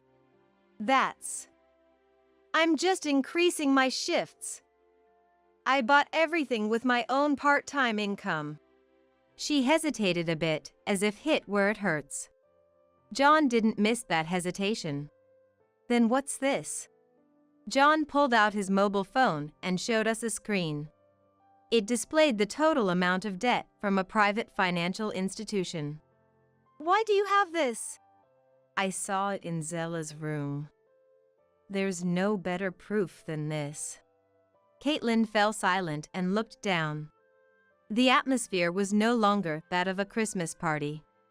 That day ended with us being told we were better off leaving. For the children, it probably became a Christmas they'd rather forget. We bought Mary's favorite stuffed animal on the way home and decided to have a family party of our own. 3 months later, John contacted us. Caitlin had gotten a divorce. Alex hadn't known about the debts. He panicked and conducted a personal investigation after learning about them through John. Shockingly, Caitlin had canceled the children's educational insurance and spent all the money on brand name items. Alex couldn't forgive her and chose divorce. Caitlin, taking Zella with her, stormed into Alex's parents' house. However, that backfired, and she was disowned. Since that Christmas, the children had also distanced themselves from Caitlin. Fortunately, they were all over 15 and chose to live with their father, Alex. Caitlin is now facing claims for alimony and child support in the divorce proceedings from Alex. Although the payments are in arrears, Alex isn't struggling with childcare finances because of his earnings. However, raising 3 children alone as a man is quite challenging. He had been busy with work even when he was married, often leaving the house empty. That's why he couldn't attend the Christmas party. Should I help with everyone's studies? I'm currently researching online courses at work, so it would be perfect. Kendrick has always loved children. His nieces were fond of him too, and he would sometimes teach them when they were at his in-laws. He owed it to them for defending Mary. Officially requested by Alex, Kendrick began to occasionally oversee his niece's studies online. Even though it's been half a year since the divorce, I still get snide messages from Caitlin every now and then. On the other hand, Caitlin continued to blame Kendrick and her nieces. I raised them. What ungrateful daughters! I raised them with kindness. They'll surely regret this. Divorce is out of the question. After the divorce, Caitlin apparently returned to her parents' home. Since then, Zella has always sided with Caitlin, no matter what, despite her volatile temper. John began to question Zella's behavior. Zella, who used to scold Caitlin, is now affirming everything. The current Zella would certainly seem odd to anyone. When John started investigating Zella secretly, he found decisive evidence. John asked us to check it out, so we visited his house for the first time since the Christmas party. Kendrick and I had been keeping our distance from his house. Since John regularly visited our home, there was no reason for us to go there. The two always went shopping at the same time. When we arrived, they were out. The living room, once lavishly decorated, now had only John's dishes laid out, giving off a melancholic vibe. Going through them, we found debts listed under John's name. There was no need or reason for John to be in debt. As we finished going through everything, we heard the front door open. They must have seen our shoes. The two rushed into the room in a panic. Why are you two here? Breathing heavily, Caitlin confronted Kendrick. Caitlin, what is this? I don't remember taking out any loans. John calmly separated Caitlin from Kendrick and presented her with the papers. It was the debt details borrowed under John's name because Caitlin could no longer borrow under her own. And isn't this under Zella's name? Not only Caitlin, but Zella had also been borrowing money. It appears Zella had been spending the savings meant for their old age on luxuries with Caitlin. John was a saver, almost considering saving as a hobby. He had accumulated about $600,000 for a peaceful retirement from his savings during his working years. But the two had spent it all in 3 years. Not enough, they repeatedly took out loans, inflating their debt to $730,000. We had no choice. The stress of not paying child support was piling up. Exactly. It's all the fault of the person who divorced us. Don't shift the blame. The responsibility lies with you two for not controlling your desires. Caitlin and Zella continued with their unseemly excuses, blaming Alex, the daughters, John. Where did they get the idea to blame others? John refuted all their arguments with sound reasoning, and finally, the two fell silent. As if to end everything, John presented the divorce papers. Marrying you was the shame of my life. Caitlin is not my daughter. Seeing the divorce papers filled out in John's section, Zella began to apologize frantically. While crying, Zella started a deep apology. Yet, Caitlin just looked on, offering no apology. Zella started urging Caitlin to apologize too, but Caitlin, unwilling to apologize, argued back. With nothing left to say, John left the scene. "What are you doing standing around? Go bring Dad back." After John left, Caitlin began to panic. Everything had been just talk, and she hadn't expected any action. "Now you're trying to ingratiate yourselves with us? After everything you've done? Please, don't involve us anymore. Staying any longer wouldn't do any good." We also left the in-laws' house. That night, while relaxing in the living room, the doorbell rang. It was past 10 p.m. An unreasonable time for a visitor. At the door stood Caitlin. Kendrick said he would handle it, so I watched from the living room. "What do you want at this hour?" "For a brother without seeds, you're awfully cheeky. Just let me in already." Apparently, after we left, Caitlin and Zella had an unprecedented fight. And Caitlin was kicked out of the house. She tried going to Alex's, but was, of course, turned away. Unwilling to spend money on a hotel, she came to our place intending to crash. "This is a joke. Leave now or I'm calling the police. We're family, aren't we? Just let me in already." Ignoring Kendrick's warnings, she continued to cause a scene loudly. Even when warned about disturbing the neighbors, Caitlin only became more agitated. With no sign of her leaving, we did as we said and called the police to have Caitlin removed. "Why should you two be happy? I will never forgive you." As she was being taken away by the police, she spat out those parting words. Kendrick, Alex, and I had all tried to reach out to Caitlin at first. She had destroyed all of that herself. Approaching 50, Caitlin likely won't change her personality now. Having lost money and family, she can't accept that she's reached a point of no return. Later, we received a thank you call from John, along with a report on the two. Apparently, Zella and Caitlin had been blaming each other. Eventually, they became estranged from each other. Both burdened with debts in their own names, they're living in poverty. Zella paid the compensation money for the divorce lawsuit to John immediately, but she didn't have the means to come up with such a large sum instantly. She must have taken on new debts to make the repayment. Fortunately, the debts taken out in John's name could be covered by the compensation money. John has rented a new place and is working as a taxi driver, saving for his retirement. His granddaughters continue to visit him, even after the divorce. Despite everything, they still cherish John, who is filled with gratitude for their affection. And on another Christmas day, at John's new home, Mary and the children exchanged presents. They had chosen themselves. No brand name items, but presents that brought smiles to the children's faces are the best. Do branded goods and large sums of money that are not suitable for you change a person's personality so much? This incident made me rethink the value of money. Mary still spends time happily with her cousins, silently ensuring they don't follow in Caitlin's footsteps.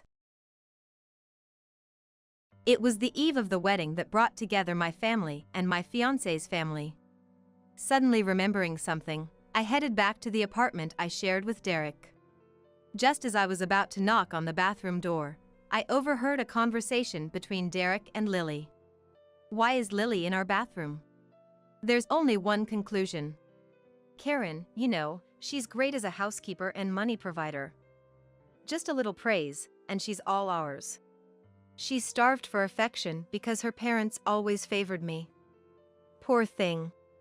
After contacting my future parents-in-law and connecting my mobile phone and TV, I followed the two who headed to the bedroom.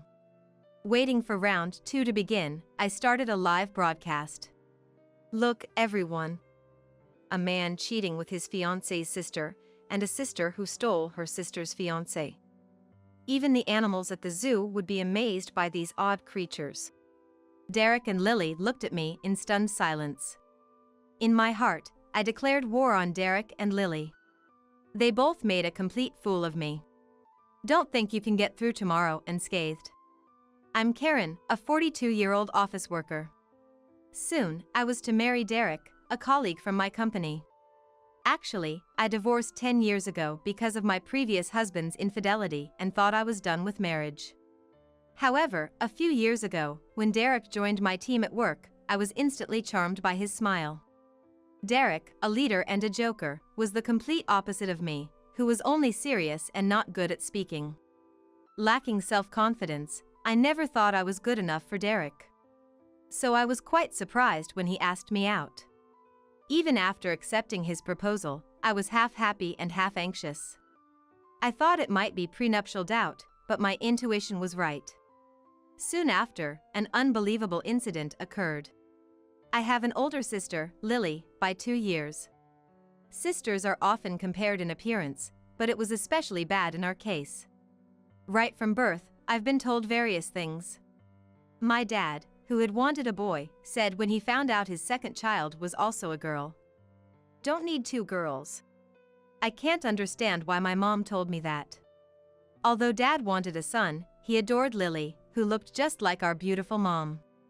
And Mom, even at my birthday parties, would dress up Lily more than me.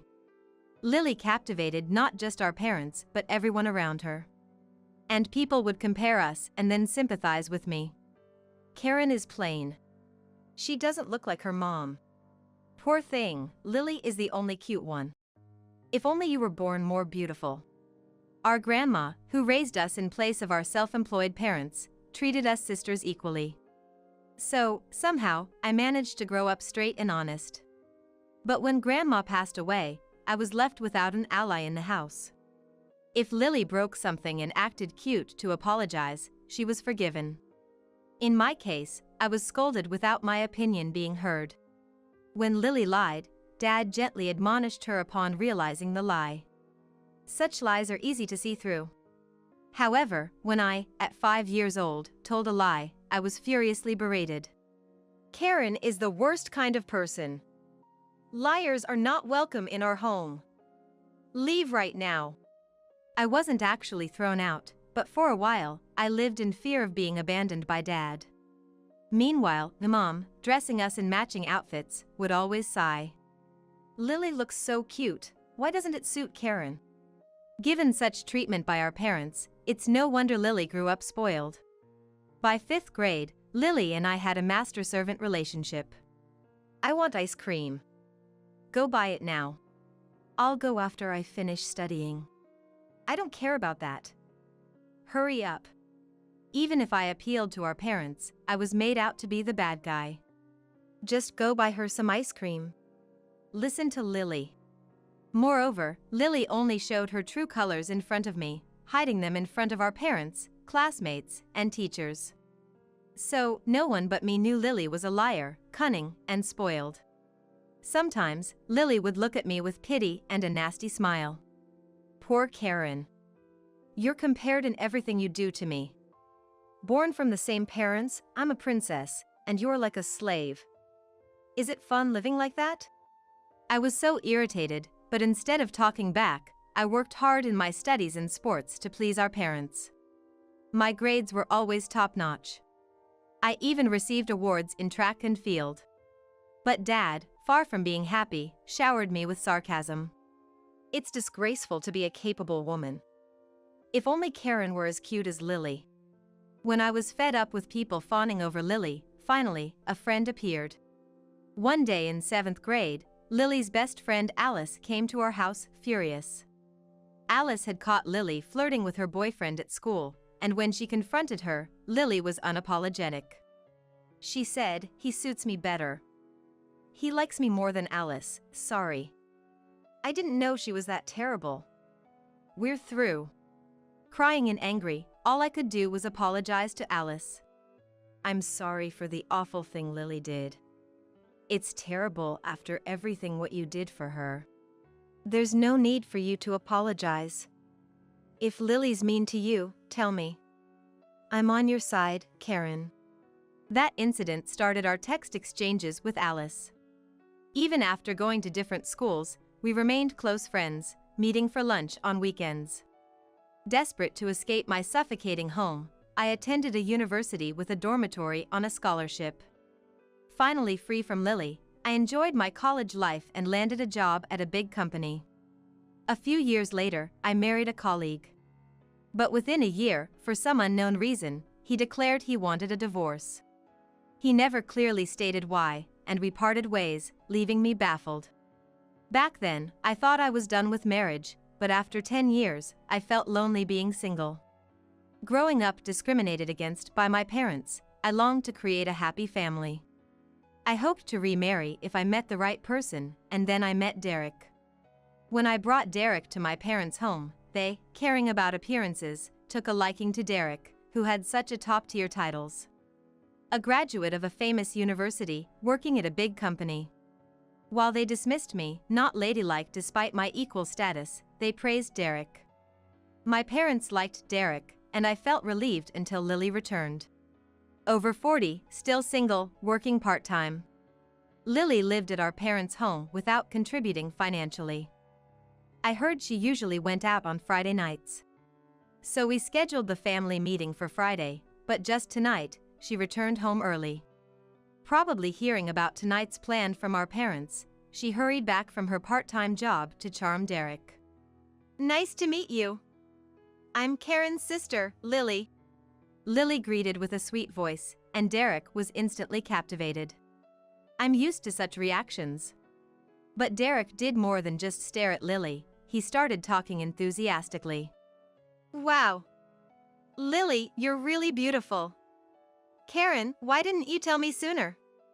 I would have wanted to meet someone this beautiful much earlier." "Really? I thought you both were too busy. Normally, you wouldn't go out of your way to introduce them, right?" Comparing my tense face with Lily, Derek excitedly said.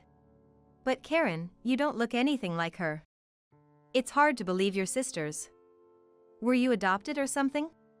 Everyone else burst into loud laughter. "Lily, you look like an actress." "Thank you. Derek, you're handsome too." Derek blushed from ear to ear at Lily's flattery. "Nah, not really. Lily, you have such grace and shine. Marrying Karen means having such a beauty in the family. I have to introduce her to my friends. They'll be so envious." Derek continued talking, getting carried away. "Lily's skin is so clear and beautiful.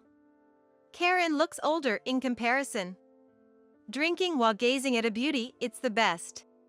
"Derek, you have quite an eye." "Derek, please take good care of Lily." I was dumbfounded by my parents' remarks. It was one thing for Derek to behave like this, but my parents' reaction was strange. Normally, a fiancé praising Lily over me would upset anyone. Yet, there they were, smiling joyfully. "Derek, what you said earlier was awful. Praising Lily right in front of me." On the way home in the car, I complained, and Derek looked astonished.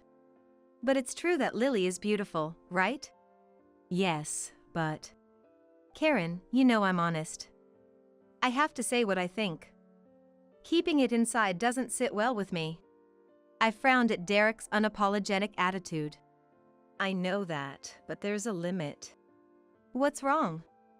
You don't like secrets, do you? Just stop praising Lily in front of me. It makes me feel bad." "Okay, I got it." But Derek seemed to forget my request soon enough. Even after the wedding date was set, he kept bringing up Lily, comparing her to me, and praising her incessantly. "If you like Lily so much, why don't you marry her? I blurted out in frustration, and Derek hurriedly explained. Sorry. It's just that Lily is my type. But I want to marry Karen. I was drawn to the homely Karen. He said, laughing. Karen is good at cooking and cleaning. I'm terrible at those things, so it's really a lifesaver. After getting engaged, Derek, who had been living alone, moved into my apartment. We're getting married soon, so let's live together, he insisted, starting our cohabitation forcefully. Though he paid half the rent and living expenses, Derek didn't help with the chores at all, leaving everything to me. I also worked full-time, with overtime and weekend shifts. Yet when I came home tired, Derek, lounging on the sofa, glanced at me while fiddling with his phone. Welcome back. What about dinner? I asked you to do the laundry. Weren't you off today, Derek? Derek feigned ignorance. Did you ask me? Sorry, I forgot. I wanted to relax today too. I'll help out after we're married. We were planning to be a dual-income couple after marriage. But given his attitude, I wondered if he would really help with the housework. Not wanting to argue before the wedding, I didn't push the issue too much. Finally, the night before our wedding, I received a call from Derek's parents, Samantha and Tim. They wanted to have a wedding eve celebration and asked me to bring my family to their house. I was a bit worried. Derek had suddenly become very busy at work a few months ago. Late nights, business trips, weekend work, it was almost always after midnight when he came home. Derek was working either Saturday or Sunday every week. Though we were in different departments, it was still the same company. It wasn't a busy period, so I wondered, was he really that busy? But I couldn't complain since it was work. Fortunately, all the wedding preparations were done. I'm happy about it, but I might have to work late. If that happens, you can start without me. Understood. I'll save Derek's favorite steak, so work without worry. Derek had this conversation on the phone with Samantha the day before. When I told my parents, Dad didn't seem to care much. Derek's dad and I both like baseball. I'm looking forward to talking about it. It seemed they just wanted to drink and have fun under the pretext of celebrating their daughter's wedding. Well, it's better if the parents get along. I'm not fond of my parents, but Derek's parents seem nice, so I was relieved they got along. On the eve of the wedding, I got a text from Derek. He had sudden overtime. When I told Derek's parents, my mom remembered something. Come to think of it, Lily said her part-time job got extended and she'd be late too. It was suspicious. Usually, she'd leave work immediately, even if someone got sick. Soon, my parents and Tim and Samantha started drinking and chatting happily around the lavish meal. After setting aside a portion for Derek, I was eating my favorite dish when I suddenly remembered something important. I had completely forgotten to revise the letter I was to read to my parents. I didn't want to write it because my resentment was greater than my gratitude. But Mom insisted on including that part, so I had no choice. When I started writing, it inevitably turned into complaints about how my parents favored Lily over me. Reading it tomorrow would dampen the mood. I had to force myself to add some words of gratitude. I decided to make the revisions before drinking. Quietly leaving Derek's parents' house, I headed back to the apartment I shared with Derek. Looking up at our apartment from the parking lot, I saw the bathroom light on. Derek must be taking a shower before coming to his parents. Thinking this, I went upstairs. Not wanting to startle him, I decided to announce my arrival. As I walked down the hallway, I was about to knock on the bathroom door when I heard Derek's voice.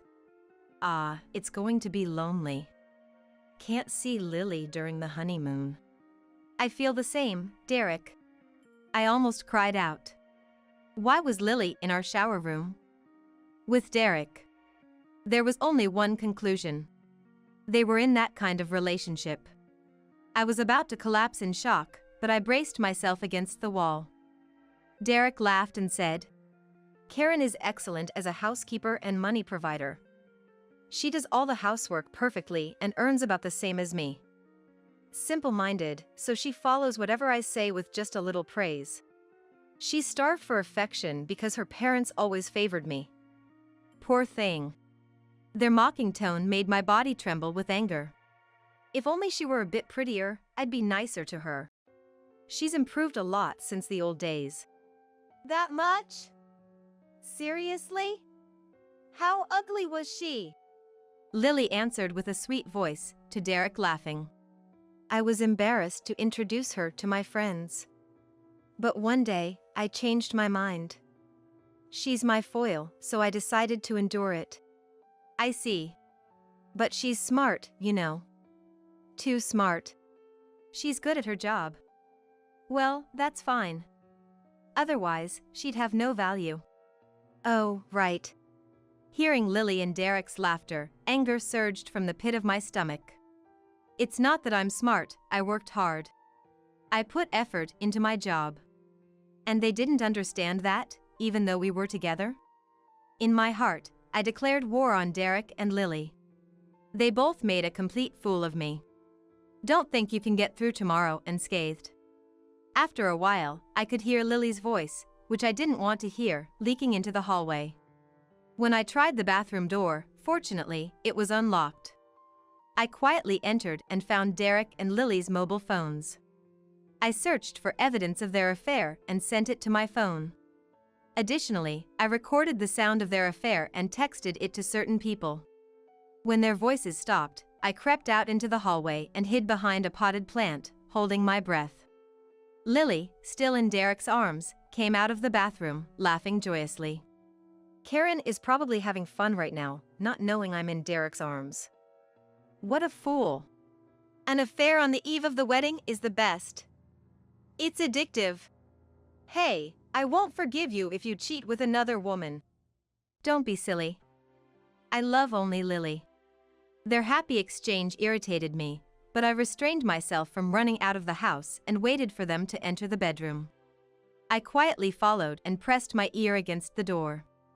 It seemed Derek and Lily had started round two. Their voices echoed down the hallway. Holding back my urge to cover my ears, I waited for a response from my parents, and finally, the phone rang. Karen, what was that all about? Just as you heard. Lily and Derek were having an affair. On speakerphone, Tim and Samantha's screams could be heard in the background. Lily would never do such a thing. That's right. It must be Karen's misunderstanding. Come back home. Mom and Dad said dismissively in the background. I was irritated but instantly calmed down. Ah, here we go again.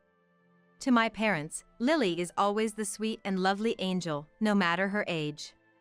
It's always me who's wrong. I sighed and clenched my fist. Until now, I didn't argue to avoid conflict, but this time, I couldn't stay silent. With quiet anger, I told Dad. So what are you saying? That I'm lying? Dad seemed surprised by my confrontation. I didn't say that. Karen, how can you talk to Dad like that? Just connect it to the TV already. Karen, I've connected it. It seemed Samantha had taken action in place of my hesitant parents. Do I just wait now? Yes, thank you. I'll start the live broadcast now. I turned off the phone and faced the microphone. Let's intrude on the affair of Derek Evans and Lily Johnson. I opened the bedroom door and pointed my phone's camera at the bed. The two, caught in the act, froze in shock. Look, everyone. A man cheating with the bride's sister on the eve of the wedding. And the sister who stole her sister's fiancé. Creatures that would even astonish the animals in the zoo. Regaining their senses, they scrambled for the bedsheet. Lily snatched it, leaving Derek to fall off the bed and hurriedly cover himself with a pillow. It's not what it looks like. You see, Derek was nervous about the wedding tomorrow, so I was comforting him. Lily's strained excuse almost made me laugh. At times like this, Lily's head seems completely empty. How stupid. You think that excuse will work? Stop it. Lily did nothing wrong. Derek argued back at me. Defending your affair partner? Are you saying it's your fault? It's Karen's fault. If Karen were prettier, I wouldn't have cheated. I was too appalled to say anything. Really? By the way, Derek, did you know? Lily didn't fall for you. She went after you because you were my fiancé. She'll probably discard you once she's bored.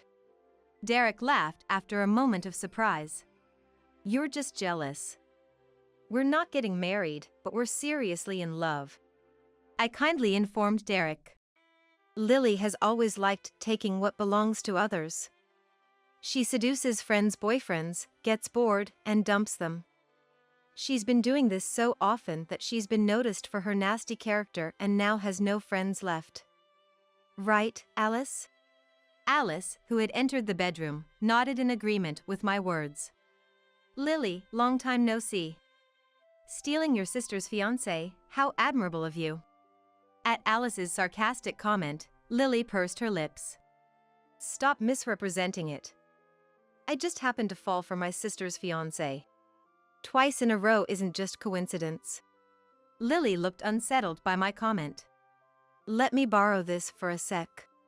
I took Lily's mobile phone from the bathroom, found a certain image, and showed it to Derek, who averted his eyes. The image showed my ex-husband and Lily wrapped in a bedsheet, cuddling on a bed. Lily, were you also involved with Karen's ex-husband? It's Karen and Alice's fault for not being cute. Lily defiantly responded. Karen, Alice, and even my friends, they lack charm as women. That's why men always choose me when I seduce them. They have no taste in men. Lily said confidently, and I nodded deeply. You have a point. I should have chosen someone more sincere. I threw a glance at Derek, who awkwardly looked away. Come on, Karen. See? The main cause is your faces. Lily laughed irritably, carried away by her own words. Being beautiful, both men and women treat me kindly. Even my parents listen to me. My part-time manager overlooks my fake illnesses. Life's a breeze. I pressed my forehead and muttered. Poor person. Huh? Do you know why Derek chose me as his wife and not Lily? Because you met at work, right? Lily's expression said, what's the big deal? After meeting, Derek could have broken off our engagement and married Lily. Dad and Mom are annoying, and it's a hassle, right, Derek? I scoffed. Oh, even my phone. I'll borrow this. I took Derek's phone, showed it to Lily, and her smile faded. Lily, you were really beautiful. Exactly my type. It's a pity you're not smart. A dumb mistress is fine, but a clueless, housework-inept wife is a no-go. At 44, still part-time, quitting a job after 3 days because it's too hard is a bit much. Wanting to be a housewife and be supported by a husband but loving high brands and being a big spender, that's too much. Derek turned pale. What appeared on the screen was a text Derek had sent to a friend. Lily's expression changed to one of anger. Derek, who are you talking to like that? You should be happy just to be with a beauty like me. No, Lily is beautiful, but there are many people who are just pretty. Fine, let's break up. I've had enough of you, Derek. Lily said defiantly. I still have Dad and Mom. They treat me like a princess. They're always there, serving me every day. I hope they stay healthy and continue cooking for me. Wow. So you use your parents as housekeepers? Classic Lily. Derek, you were planning to make Karen do all the housework after marrying her, weren't you? That's a wife's duty. Derek and Lily began to argue. Making a working wife do all the housework is outdated thinking. No wonder you're both getting married for the first time at this age. I don't need to hear that from the unmarried Lily. As Derek and Lily started fighting seriously, I intervened. Lily, are you sure you want to say all that? What do you mean? The camera is still rolling. The live broadcast isn't over. What? Lily turned ashen. I bet there's a big fuss at Derek's house right now.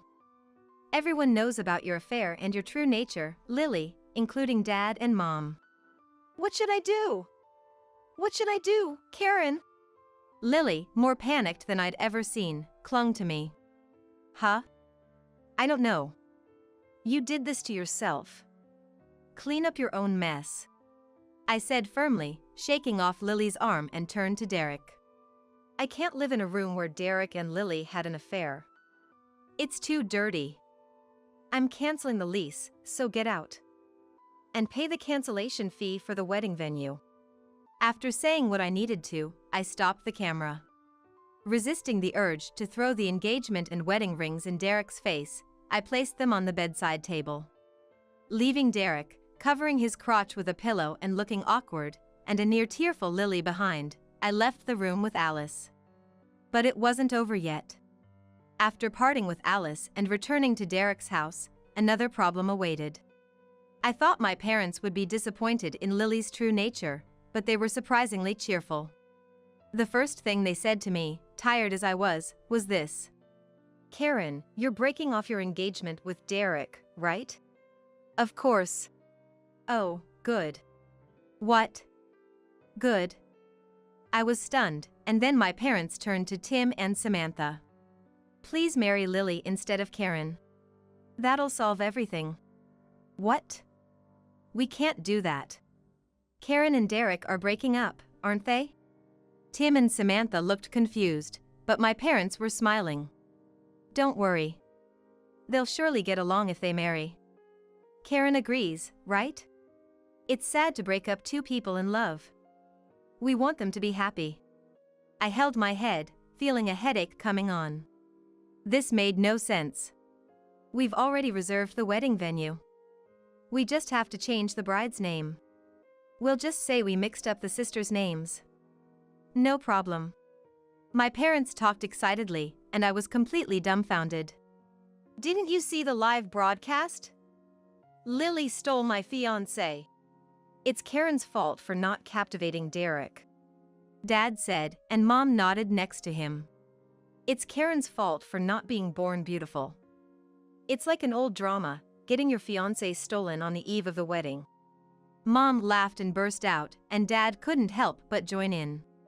I stared at my parents, laughing at my misfortune.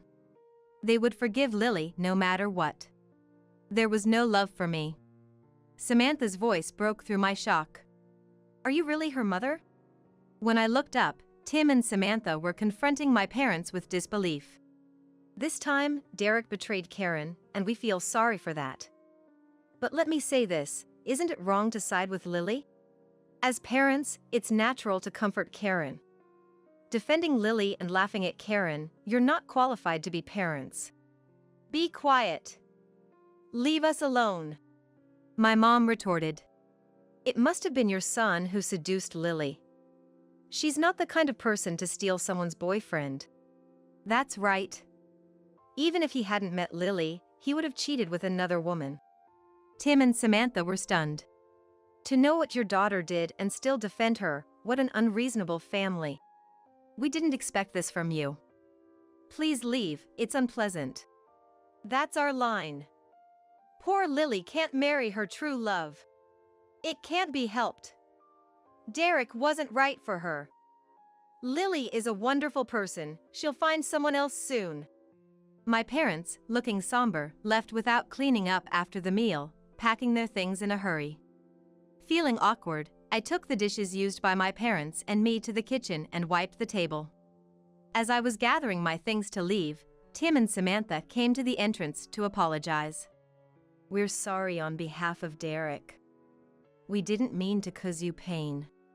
We don't expect forgiveness, but we're truly sorry. Their tone was sincerely apologetic. There must be someone better for Karen than Derek. Please, find someone good and be happy. Thank you. I left Derek's house. I found an apartment close to work and moved there. I arranged for a moving company to transfer the belongings from the apartment I shared with Derek. I waited for Derek to move his things before canceling the lease. I had no intention of seeing Derek again, so I hired a lawyer for our jointly acquired assets. I thought Derek would agree smoothly, but he suddenly became reluctant. Apparently, the cancellation fees for the wedding venue and honeymoon were higher than expected, and he had used up his savings. Trying to placate me and avoid loss, he suggested, Everything we bought together should be mine. It was just a half-year affair, and we didn't have kids. Let's forget it. Ignoring Derek's persistent texts, he finally got angry. You earn a decent salary, trying to take my property? That's manipulative. That's why you were dumped. Derek's persistent behavior led me to block his contact and send his texts to his colleagues at his company. The texts spread from Derek's colleagues to other departments. Derek's serious image crumbled, and he lost credibility. Feeling uncomfortable at his company, Derek resigned and joined a small enterprise. Surprisingly, it was an illegal business offering low wages. Even after taking on debt, Derek eventually agreed to a settlement in which I came out with an advantage in our jointly acquired assets. It seems he's unable to leave this illegal company. Cut off from Tim and Samantha, unable to borrow money, he struggled with debt repayment. When I demanded settlement money from Lily for both affairs, she angrily called. I can't pay such money. We're family, it should be free. That's right, making Lily pay is absurd. Is money all Karen thinks about? That's why Derek left her. Hearing my parents causing a commotion over the phone, I felt sick. So, I blocked the contacts of all three of them. Later, I heard from relatives that my parents and Lily, after sharing the story, faced severe criticism and were treated as outcasts by other relatives. Pressured by a lawyer, Lily, who had taken on debt to pay me, increased her part-time work. However, one of her jobs was managed by a relative. Branded as the sister who stole her sister's fiancé, she struggled to find another job and endured daily work. Despite my shattered dream of a happy family, I was now prepared to sever ties with my parents and Lily. Despite the unpleasant experiences of my childhood, I had always harbored some hope. Karen is as important as Lily. Karen is our precious daughter. I had hoped to hear such words from my parents someday, but this incident led me to give up completely. However, I now felt as if a fog had lifted. Perhaps because I felt clearer, my work improved, and I was recently promoted to department head. Additionally, at a party for singles that I attended with Alice, I met a wonderful man. He too had issues with his parents, and we both shared a desire to build a warm family. I'm not sure if I'll remarry, but I'm thinking of dating this kind man for a while. You're the famous photographer. Are you shooting today? The woman in front of me is staring at me excitedly. We met on the beach during clamming season, and she seems to know that I'm a photographer. Despite her family of three playing in the sand, she listens intently to what I have to say. It's a poignant reminder of my early days as a rookie, when people didn't believe I was a photographer and I barely got any assignments. When I tell her that I'm here for a photo shoot, she eagerly volunteers to be the subject. But could you please not show my child's face? She says this, pointing to a cute little girl. The girl, about 2 or 3 years old, looks at us with her big, adorable eyes wide open. Of course. And what about Dad? When I ask, the father looks pale, glancing around uncertainly and giving vague replies. I guess that's understandable. After all, the dad building a sandcastle with the girl is my husband. My name is Katie. I'm a 30-year-old freelance photographer. For work, I'm often called to school events and weddings in the neighborhood. I capture moments of smiles and friendship, sharing them through my photos. It's not just about taking pictures, but about capturing people's memories and emotions, sharing their happiness. Capturing these joyous moments in people's lives is my job and my passion. But my life's shutter stopped in an instant due to a certain event. My husband, Galton, was a busy businessman. He was involved in the development of leisure facilities and tourist destinations, traveling all over the country. We couldn't spend much time together because of our busy schedules, but the time we did have was special. Even if it was just a little while, the time and smiles with him were what kept me going. I had no intention of quitting my photography. We'll build our careers while supporting each other. We promised and got married. That's when I started looking for ways to work from home instead of being out and about for shoots. First, I posted landscape and permitted portraits on social media as part of my portfolio. By showcasing my work in virtual galleries like online photo exhibitions, not only publishers and peers in photography noticed me, but also a wider general audience. This led to a rapid increase in followers. Thanks to social media, I was able to do live streams, talking about my photography and even making some money from it. I would share my photos while explaining the stories and techniques behind them. Communicating through photography was fun and fulfilling. I balanced outdoor shooting with my social media presence, steadily growing my follower base. Galton was still constantly on business trips. Inevitably, I spent a lot of time with my in-laws, who thankfully took an interest in my social media activities. As I taught them how to use smartphones and social media, we grew closer, and they often tuned into my photos and live streams.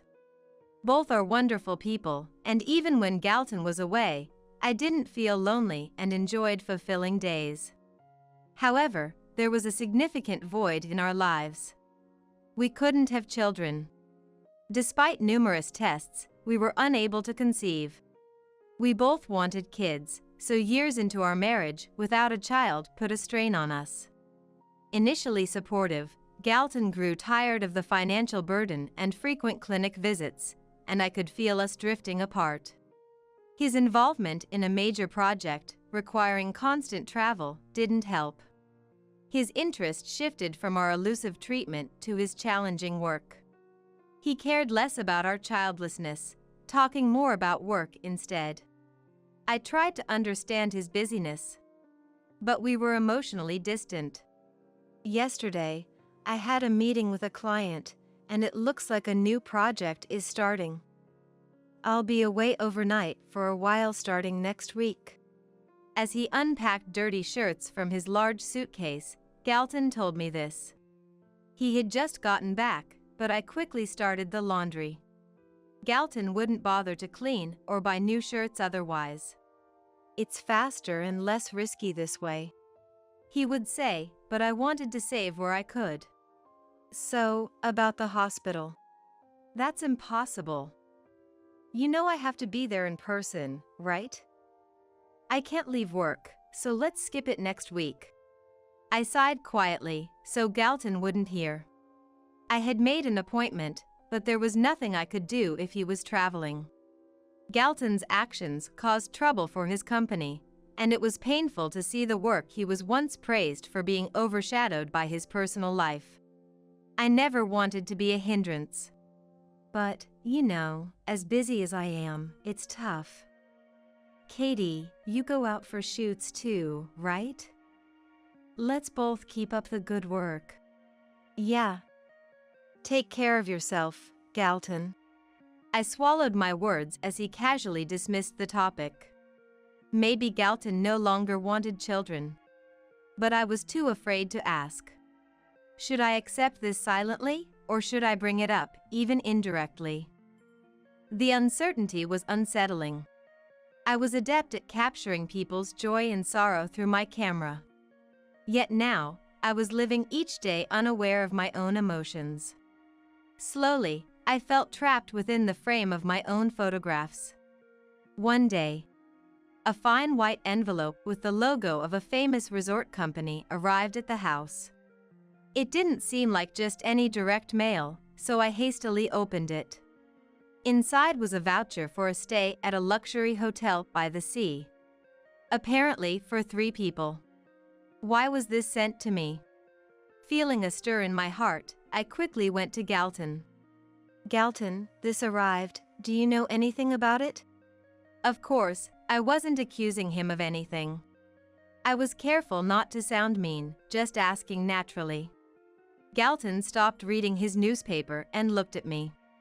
His expression was blank, but his gaze hardened slightly, almost glaring. I had never been looked at that way before and couldn't hide the sinking feeling in my chest. That's for a colleague whose plans didn't work out, so it was sent to us. It's nothing strange, so can I have it back? He reached out his hand. Without saying a word, I handed him the envelope with the tickets, and he snatched it away. But when he saw the address, he looked back at me with clear annoyance. This is addressed to me. Don't open my stuff without asking. I was surprised and hurriedly apologized. However, it wasn't unusual for direct mail to come to my busy salesman husband. We usually disposed of the ones that arrived at home, so I was taken aback by his reaction. Sorry, I didn't realize it was direct mail. I was just checking. You should have asked me since I'm here today. Galton took the envelope to his room, and I couldn't ask any more about the tickets. Although I didn't fully understand why he needed to get tickets for a colleague, I had to accept his explanation. But then, half a month later, something else happened. In July, just before Independence Day, and when we had a memorial service planned at my in-laws, I've got a long business trip, he suddenly said. I was initially speechless. A business trip? In my work, I often get requests from families or for landscape photography. But I had taken time off for the memorial service. Freelancers and even regular companies usually have Independence Day off. And so did Galton's company, at least in the past. Galton shrugged slightly and forced a smile. It just came up suddenly. I have to work without a break. So, can you attend the memorial service for me? I knew he took pride in his work and had been serious about his career even before our marriage. But increasingly, I found myself doubting the reasons for his work and trips. In the end, he left for work, pulling his favorite suitcase. The news reached my in-laws just in time, and while they were angry at his attitude, they made sure I didn't feel uncomfortable. We're sorry you cleared your schedule for this. When I see Galton next, I'll give him a stern talking to, said my MIL, Helen. All I could do was give a vague smile. I was supposed to stay a few days after the service. Galton was their only child, and they didn't want me to leave too soon, so I ended up staying as originally planned. I brought my camera and took pictures of my in-laws doing housework, living their daily life, and even landscapes I don't usually focus on. I occupied my time with shooting plans, but part of me felt the absence of Galton, who should have been there. I decided to go to the beach one station away, both for work and a change of scenery. During the spring and summer holidays, the beach is lively with clam digging, and ideal family groups enjoy their time on the sands. Some people are under colorful beach umbrellas, enjoying walks and sunbathing. I walked along the beach with my camera. Suddenly, I stopped at the sound of a familiar voice, coming from a family building a sandcastle. I was glad I wasn't holding my camera. I would have dropped it at the sight.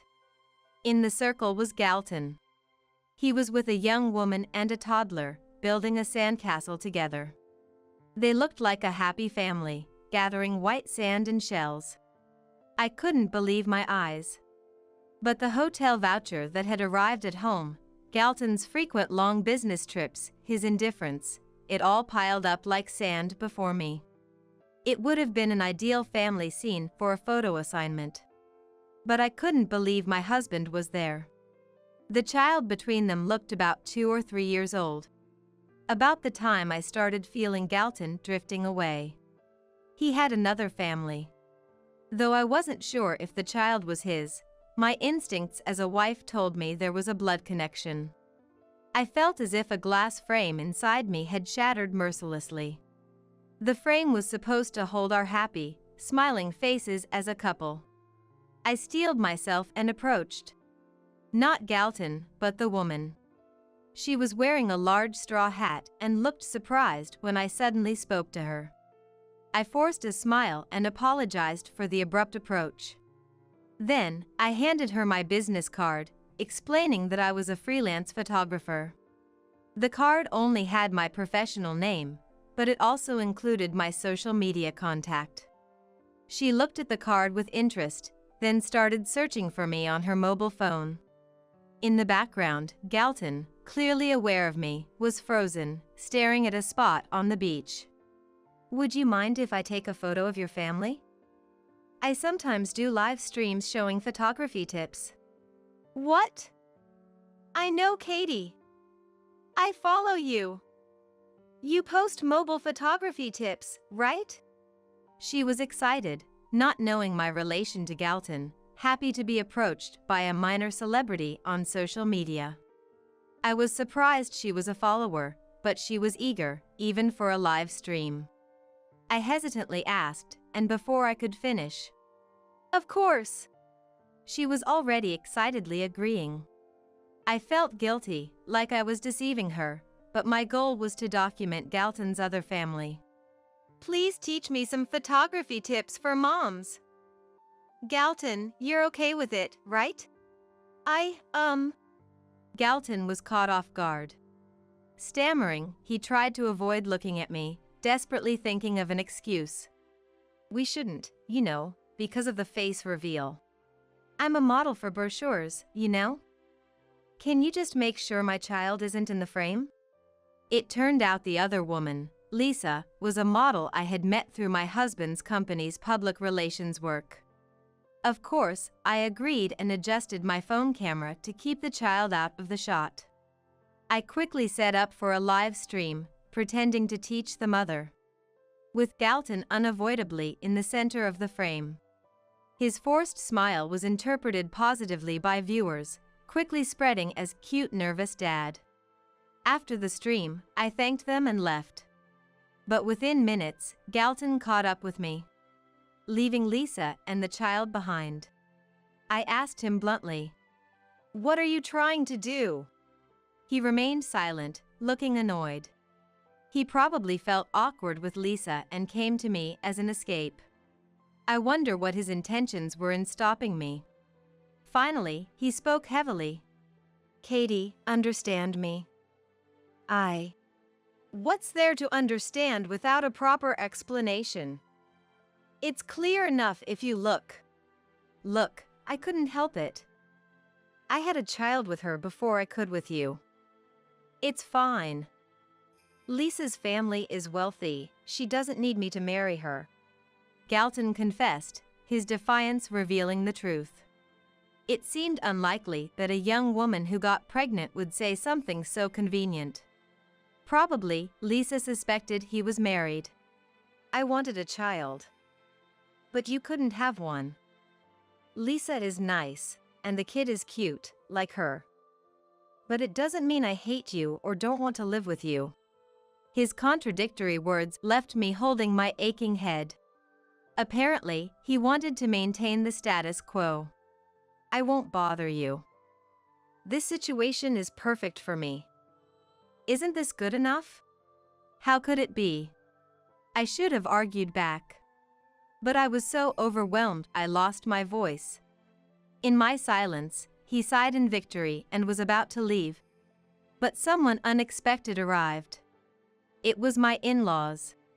"Galton, who are that woman and child?" My Fael, Nathan, red-faced, confronted him. Galton flinched at their sudden appearance. "Why? We saw the live stream notification. Who's the woman and child if you were on a business trip?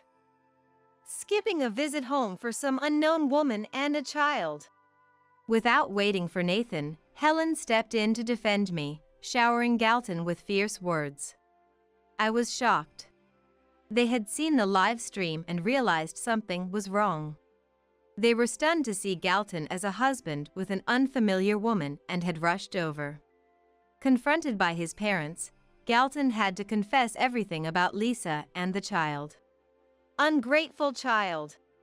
He received a strong slap from Helen. Nathan glared at Galton with a look so fierce, I thought he might have punched him if Helen hadn't acted first. My in-laws left Galton behind and came to take me away. Following their apologies and strong encouragement, I decided to divorce. After uncovering evidence of Galton's affair with Lisa, his mistress, the matter was initially settled with a compensation agreement. However, as the divorce proceedings and investigations progressed, various facts came to light. Firstly, it was revealed that Lisa indeed knew Galton was married. Considering she agreed to continue the relationship despite being pregnant, it seemed she had prepared herself for being involved with a married man. Her motivation wasn't just financial, she likely wanted to keep Galton as long as possible. However, she genuinely didn't know that I was his wife and, upon realizing she was following me, blocked all my social media accounts. She angrily started posting on various forums, but this only resulted in more sympathy for me, as she publicly exposed herself as the mistress. It caused trouble in her own family, leading to her being nearly kicked out of her home. Desperately, she even tried to move into my former in-laws' house after I left. But they firmly refused her entry. Next, Galton's secrets began to unravel. During the compensation claim investigations, numerous women and men associated with him came to light. It turned out he had multiple affairs during his business trips, involving repeated liaisons with several women, some of whom were engaged or married. I decided to send out the data from that live stream. A little investigation would reveal that I, his lawful wife, was broadcasting, and the people in the frame were his mistress and their child. As a result, women deceived into thinking he was single, and husbands who felt their wives were stolen, were inflamed with anger and confronted Galton. He found himself facing lawsuits from every direction, with no choice but to accept them all. As more revelations about Galton emerged, Lisa, to everyone's surprise, fled with their child. Clearly out of love, she chose to escape her relationship with him. Lisa's social media uproar eventually settled down, and as her accounts disappeared, I decided to let her go. But considering her nature of boasting about affairs on social media, it was unlikely she would just vanish. True to form, Lisa started using an entirely different account. However, her posts playing the tragic heroine were quickly identified, attracting a wave of criticism. She would delete her account when things got tough, only to reappear under a new one, like a phoenix rising from the ashes. Abandoned even by Lisa, Galton's last resort was to turn to his in-laws, but they were enraged upon learning of his multiple affairs. Without any apologies and simply pleading for help, his parents decided to sever ties with their son. Following the scandal, Galton was burdened with substantial compensation payments. As the legal proceedings progressed, inquiries from his mistresses and their husbands flooded his company, complicating the situation even further. Moreover, this wasn't the worst outcome. The unprecedented scandal of his affair and child being exposed on social media was disastrous. The fact that the reveal happened during a business trip made the information spread rapidly, and the company's facilities and reviews were flooded with shocked and angry comments. The fallout from the scandal spread internally and externally, diminishing the company's trust. The executives, feeling a crisis, hastily strategized communication plans, consulting with experts due to their lack of experience in handling such situations. Meanwhile, they strictly instructed employees to provide accurate information to quell the chaos. Inquiries and condemnations from inside and outside the company poured in, and Galton's reputation plummeted. He became an outcast at work, completely isolated. Amidst the uncomfortable atmosphere, he was soon asked to resign and had to look for a new job. Originally proficient and successful in sales, he was favored by an older demographic who didn't use social media and quickly found new employment. However, his nature didn't change. Within half a year, he was involved in new scandals, such as pursuing his manager's wife and attempting to charge a shabby motel stay as a business expense. He was fired, joined new companies, and was repeatedly dismissed for causing turmoil in personal relationships. Now, he seems to be perpetually bouncing from job to job within the industry. Meanwhile, I've maintained a relationship with my former in-laws after the divorce. They've been considerate, allowing me to live peacefully. Their support was crucial for me to move on and start anew after ending my relationship with Galton. Following the divorce, I struggled with photographing children, finding it painful. My in-laws, despite being betrayed by their son, strived to present a united front, supporting me.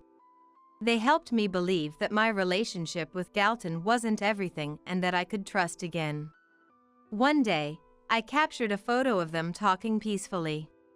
I plan to feature this photo in my upcoming online exhibition as the main piece. Although they were quite shy about it, I believe they'll be happy with it in the end. Trash housekeeper! Hurry up and prepare the meal! Instead of worrying about me as I collapsed from dizziness, my husband George shoved me away annoyingly and glared at me with irritation. As his attitude drained the color from my face, I slumped to the floor, leaning against it, while he started watching TV, ignoring me completely. Staring blankly at this unbelievable scene, someone suddenly appeared behind George, blurting out words of surprise to him. Is that all you have to say? Right after, George turned around to see who it was and his face turned pale with shock. My name is Marie. I'm a 34-year-old housewife. I've been married to George, who is 5 years my senior, for almost 2 years now. These 2 years have been like living in hell. What is this disgusting meal? Didn't you learn to cook from my mom? For the first year of our marriage, I lived with his parents. It was, so to speak, training for marriage. George is an extreme mama's boy, and his mother, Catherine, was what you'd call a zealously educational mom. She was incredibly strict about manners, my rules. No talking back aloud. A perfect example of a parent whose behavior negatively influences their children. A woman should be this way, and it's only natural to respect your husband. A wife who can't prioritize her husband is just useless. Raised in such a family environment, George was looking for a wife like his mom, he murmured when we first got married. Unaware of all this, I was easily swayed by his sweet talk, resulting in a hellish marriage. Marie, what I want for you is to be a devoted wife to George, supporting him. For that, I'll need to be tough on you, to raise you strictly. All of this is to ensure you two can live happily as a couple. Please bear with it. As Catherine declared, from the day we started living together, she used me like a servant. Doing chores was a given, and reading the room was a must. I had to wake up earlier than anyone in the family, and I wasn't allowed to rest until I had sent everyone off to work. I had to start eating after everyone else and finish before them, or I'd be lectured for an hour. Any slight difference in taste would result in being verbally beaten by Catherine and George. They successfully trained me to be a wife who wouldn't dare defy her husband. Now, I'm scared to even express my opinion to him. If he comes home in a low mood, I spend the mealtime trembling in fear. What part of this is a harmonious family life? Now, I only have doubts, but back then, I was completely disheartened and didn't even have the energy to think about it. It's like you can't do any household chores properly. What has your mother taught you? At this rate, it would be easier to train a stray cat. About a week after starting to live in my in-laws' house, Catherine's true nature began to show, and from that moment on, I was subjected to daily sarcastic comments. Cleaning the hallway with a rag was the norm. Not a speck of dust or dirt was allowed. It was natural to serve homemade food to your husband. No matter how hard it was, cutting corners was not allowed. To top it off, I was told to do the laundry by hand. Even though there was a perfectly good drum washing machine right in front of me, I was not allowed to use it. For a housewife who has time on her hands, seeking convenience is outrageous. A housewife is supposed to suffer through hand pain. You're the first daughter-in-law I've seen who only learns to take it easy. While complaining loudly, Catherine effortlessly used the drum washing machine right in front of me. Unable to endure the overly harsh environment, I once cried to George for help, but he refused to listen to my concerns. How could you insult someone's mother like that? What kind of education did you receive to grow up into such a person? My family is perfect. Maybe it's your fault that mom has to discipline you so harshly? George never acknowledged any fault in his mother. Instead, he frequently misused the word discipline, as if he thought of me as no better than a dog or a cat. Mom is right. There's nothing wrong with what she says. It's like he's a follower. Completely brainwashed, he wouldn't even pretend to listen to me, settling everything with "it's all your fault." This was also reported to Catherine, and from the next day I was forced to go shopping on foot. I was not even allowed to use public transport for shopping trips, no matter how far. I had to walk everywhere. From now on, live your life in a dress. The disorder in your lifestyle stems from your behavior. Welcome your husband home in a dress. Eat all your meals standing up. I won't allow you to sit in a chair. The level of harassment I faced as his wife was beyond what could be dismissed with just a quaint word. I thought about running away, unable to endure any longer, but I had no parents, and my only sibling, my brother Tony, was married and living in India. I had nowhere and no one to turn to for help. I cried every day and night, gradually wearing down mentally. By the time we finished our marriage training and started living together, I was emaciated. I was drained physically and emotionally. Honey, please. I feel sick. Can you let me go to the hospital? About a week after we started living together. I hadn't had my period, and I was plagued by daily nausea and headaches. I decided to talk to George about my poor health. There was no chance of pregnancy since we hadn't been intimate since getting married. If not that, then perhaps it was indeed an illness. The headache was too severe to even get up, and my body felt weak and unresponsive like anemia. My condition was clearly severe, beyond what could be endured quietly. When I spoke to him with a pale face, he responded with annoyance and refused my request. What do you mean by feeling sick? Be specific. You're always lacking in details. Are you even thinking before you speak? Raised spoiled by your parents, that's why you ended up like this. Thinking others will understand your feelings with just a little hint, that's why you can't manage yourself. I'm tired, you know. Don't waste my precious time with your words. Make your point quickly and specifically. Don't irritate me with every little thing. Hearing his sarcastic complaints made my ears hurt and worsened my headache. I regretted getting married in this insane situation. He never showed any signs of this behavior while we were dating, but as soon as we got married, this happened. He used to be kind, always sincere, and full of charm, popular at work. Marie is really clumsy and can't be left alone. I worked at the same company as George. When I got the job at this major company after studying hard, Tony was so happy that he cried. At that time, my parents were still alive. So when I got the job, Tony came back from India for me, and we spent time together as a family. If you ever have any trouble, call me anytime. Even if we're apart, I'm still your brother. Tony, 7 years my senior, really doted on me. There were aspects of George that reminded me of Tony, which drew me to him. He was caring, laughed off my clumsiness, sincere, smart, and a reliable big brother figure to everyone. He was someone I admired. With the headache, nausea, and dizziness, I'll go get some medicine from the hospital, so please, could you give me some money for the consultation? I couldn't feel a trace of his kindness from back then. Not a speck remained. Now, he seemed like a completely different person. Cruel to the point where the word brutal fits, not seeing me as a person. He looked at me with a scornful gaze, as if he was looking at trash, instilling nothing but fear in me. It's all just indulgence. What?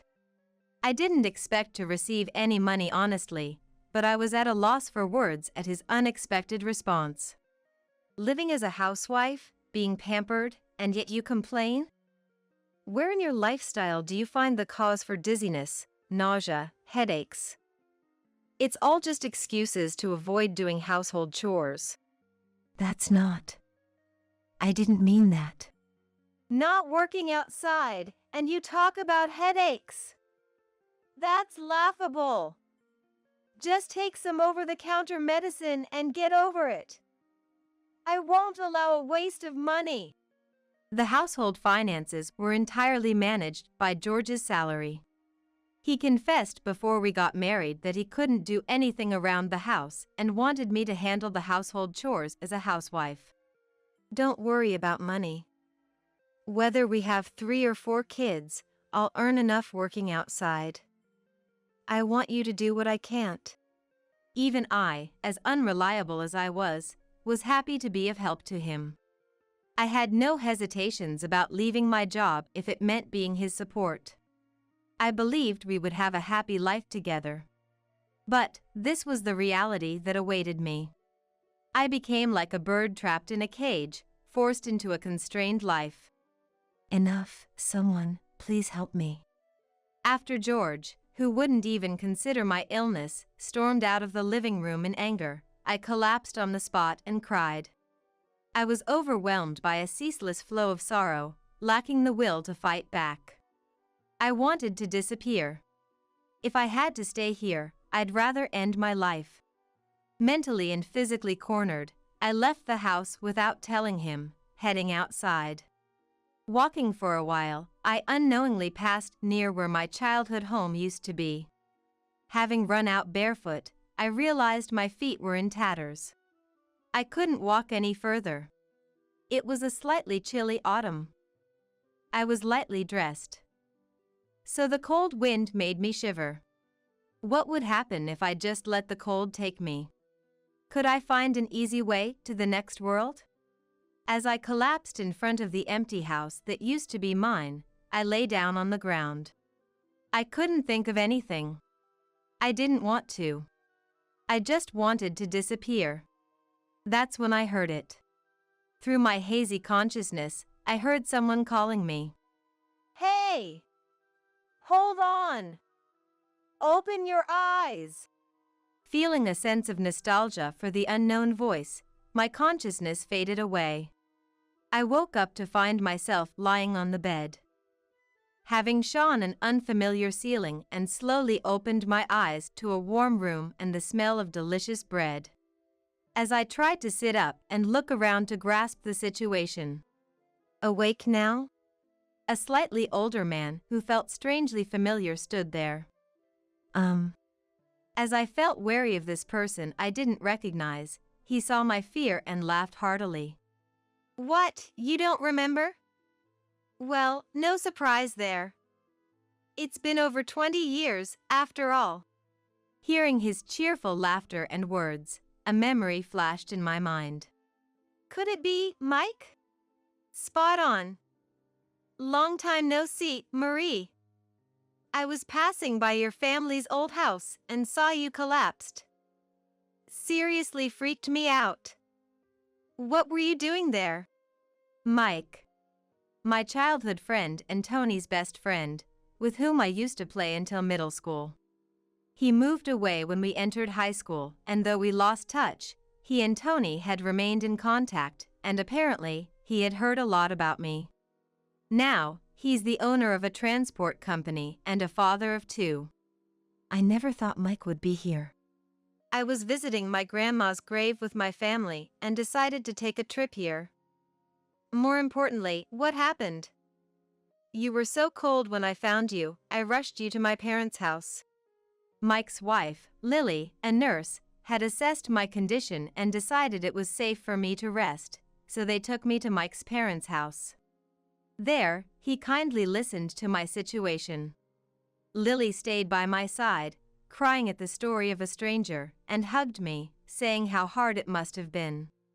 Unforgivable. Someone who can't see others as people should be left immediately. I also want to escape that house. But I have no relatives or friends to turn to. Lily's words were exactly what I had been thinking. But she understood my situation as well. Tears flowed as I spoke of my hardships, and she was visibly troubled, searching for words.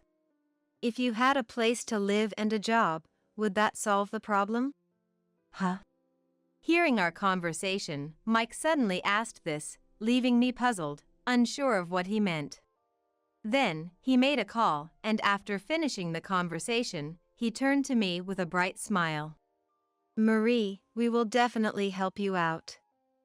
So, you're leaving that house. I'll support you. Confused by what he meant, Mike showed me a reassuring smile, signaling he's got this. Little did I know at that moment, this would be the start of my fight back. After hearing my situation, Mike took me in until my condition stabilized. Lily called George, and probably because it was someone else intervening, he didn't try to forcefully take me back. Being away from George seemed to have stabilized me mentally, and my physical condition improved somewhat.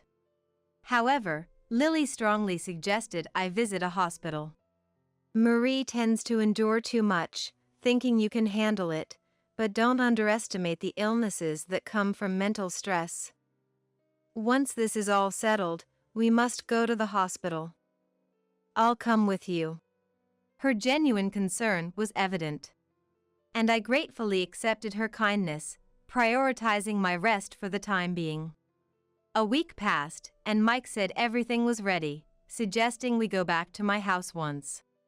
If anything happens, call me right away. I have my mobile phone. Mike, thank you for everything. Encouraged by his dependable words, I decided to return home. Mike accompanied me to the entrance, where George, flustered, welcomed us. Marie, are you okay? How's your health? Anything wrong? George, unlike his usual stern self, seemed to be playing the devoted husband, concerned for my well-being.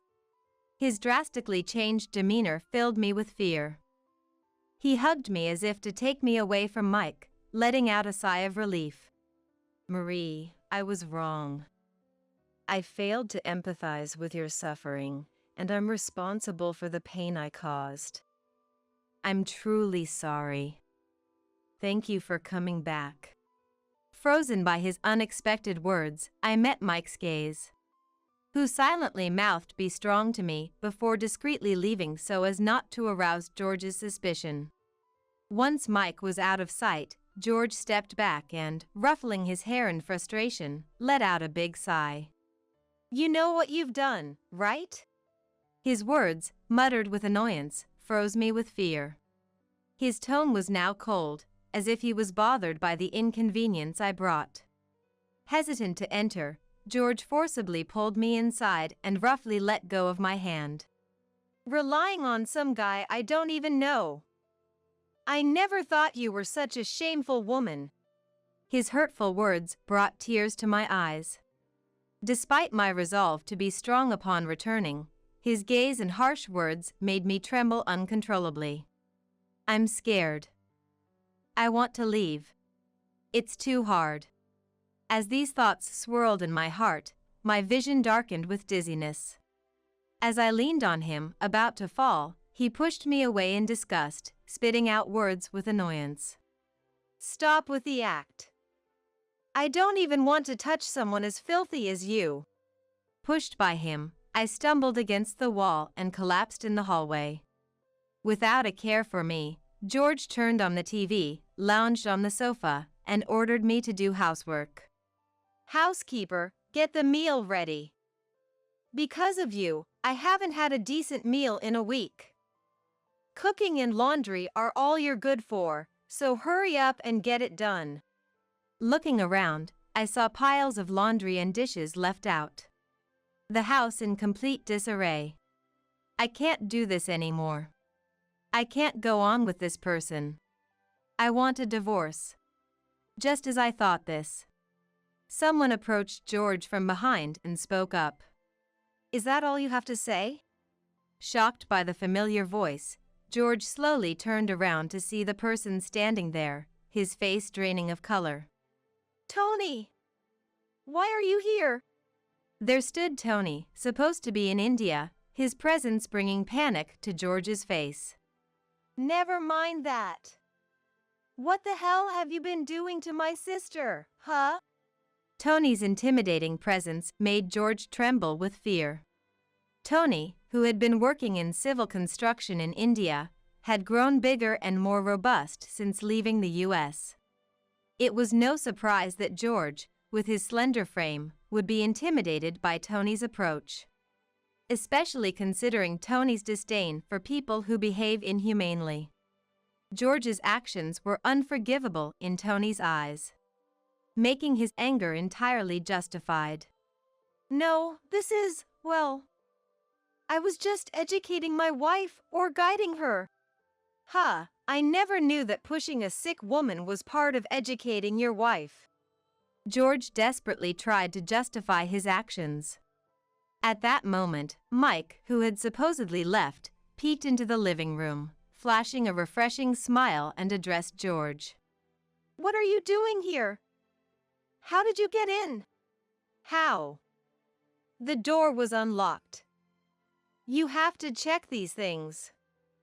Even with autolock, it won't work if the door isn't properly closed.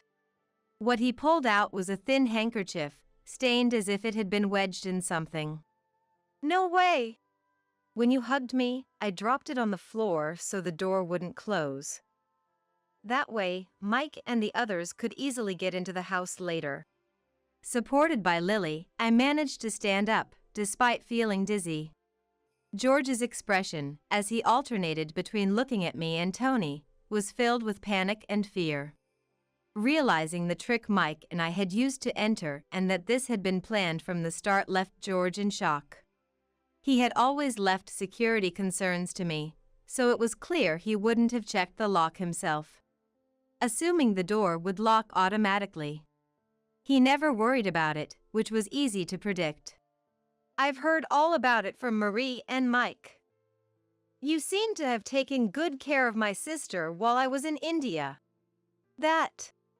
I've recorded this entire conversation. Marie has been meticulously keeping a diary of everything, and we've recorded all texts and calls from you. All of it has been submitted to a lawyer. We'll be demanding compensation for everything, including Marie's health issues. From now on, you'll deal with a lawyer regarding the divorce.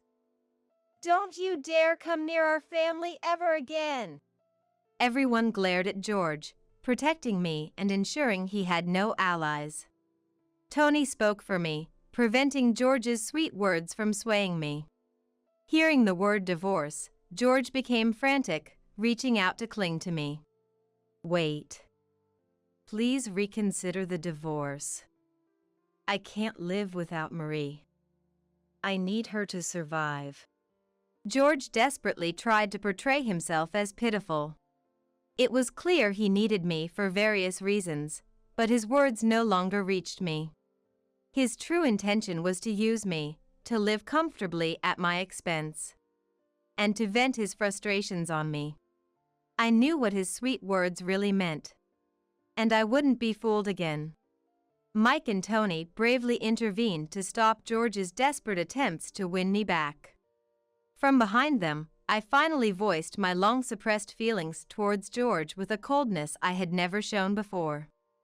With you, I never had a moment of happiness in our marriage.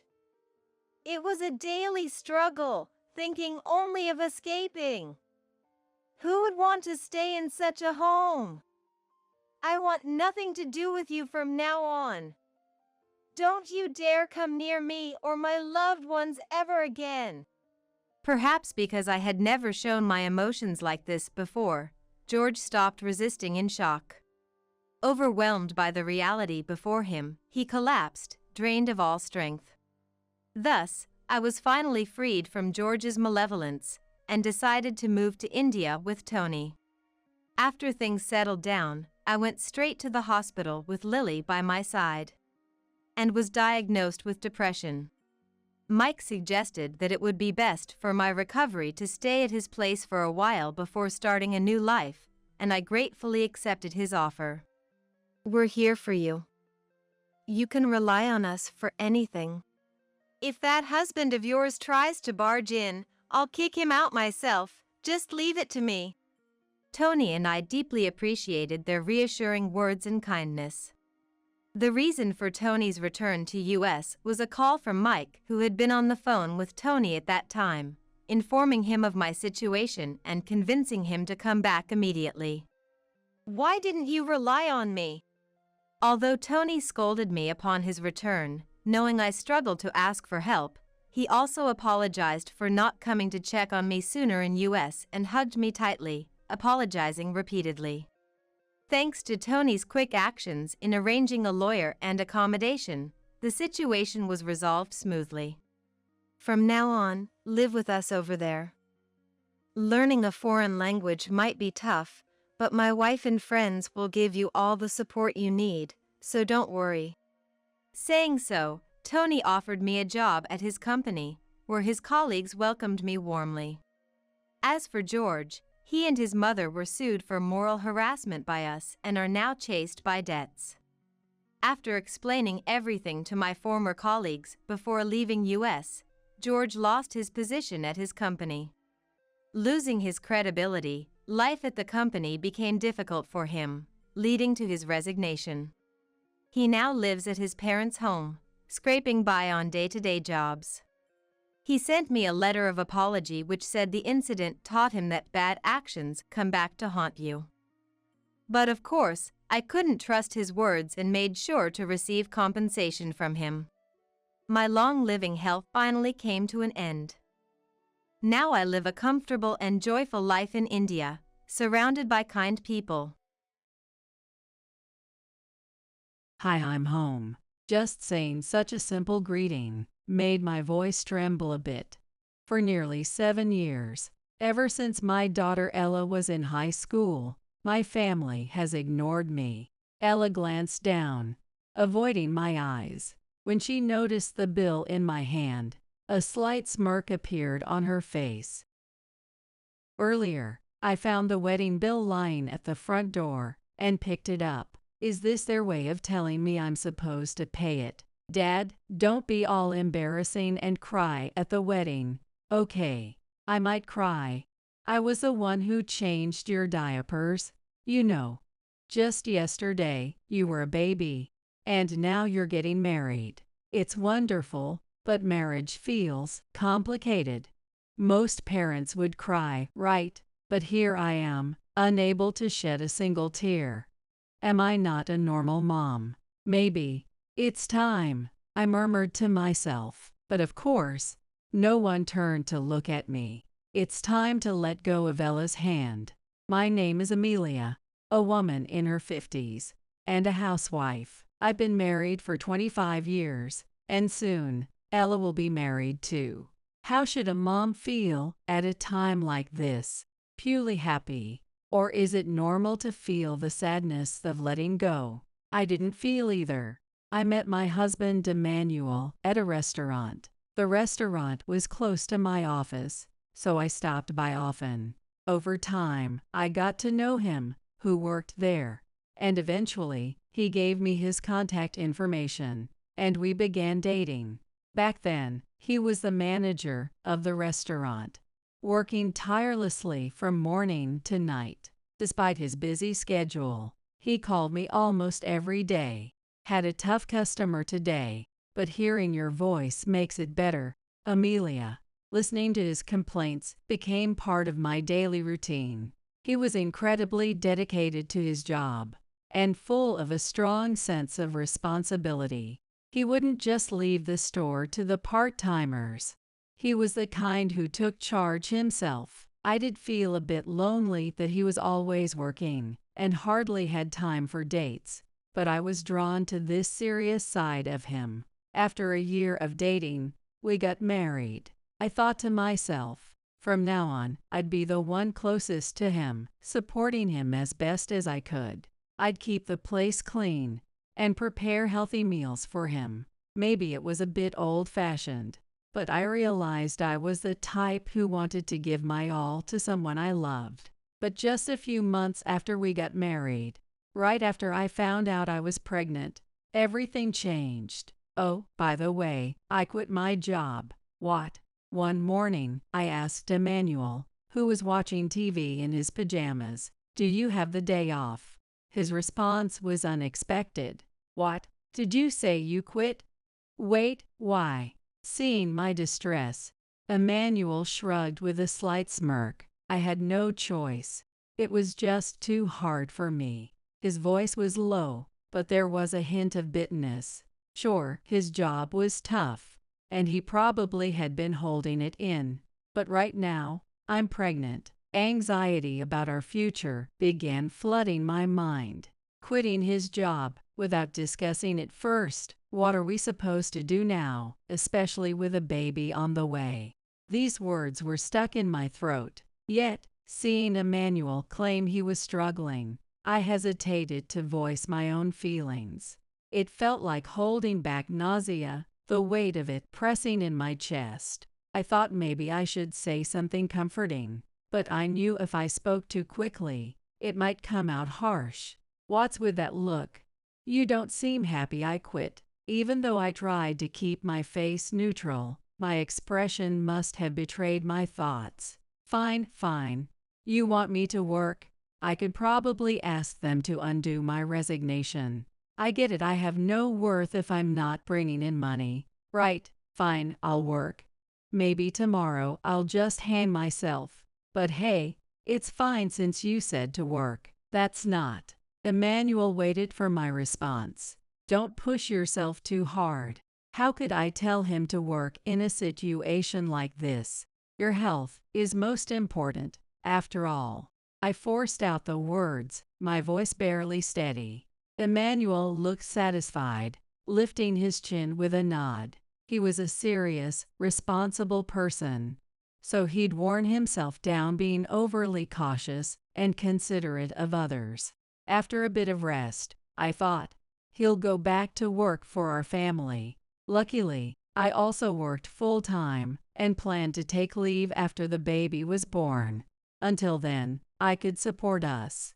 However, even as my belly grew larger, and after I gave birth and held our sweet Ella, Emmanuel still didn't return to work. "Why don't you just go back to work?" Shortly after Ella was born, Emmanuel suggested something unexpected. "Your gloomy face is annoying to have around the house. You don't seem suited to child care. Anyway, how about I take care of Ella, and you go earn a living? Who would be taking care of our child?" At this point, he had never changed a diaper or given Ellie a bottle. He hadn't even held her properly. "Well, you always seem irritated, so I was scared to get near Ella. If you weren't here, I'd manage just fine." With his push to get back to work, and with financial worries looming, I reluctantly agreed. So, less than 3 months after giving birth, I returned to my job. To my surprise, Emmanuel took on Ella's care. But when I'd come home and try to lift Ella for comfort, Emmanuel would snatch her away. He'd then hold her close, nuzzling her as if to show me he was the one she wanted. By the time Ella started walking, she had grown incredibly attached to him. It was only natural she'd cling to the person who spent the most time with her. "Let's go to the park together," I suggested on a weekend. but Emmanuel frowned. What? If you've got time to play, why not clean? There's dust piling up in the corners. Guess that's what happens when you don't handle child care. You don't even notice the filth. Can't you imagine how sad it is for a kid to eat dust? True, the house was a bit cluttered. He only handled child care, leaving the housework to me, it seemed. Once, I tried discussing dividing the chores, but Emmanuel flew into a rage. So you're going to dump both the kid and housework on me? How nice for you.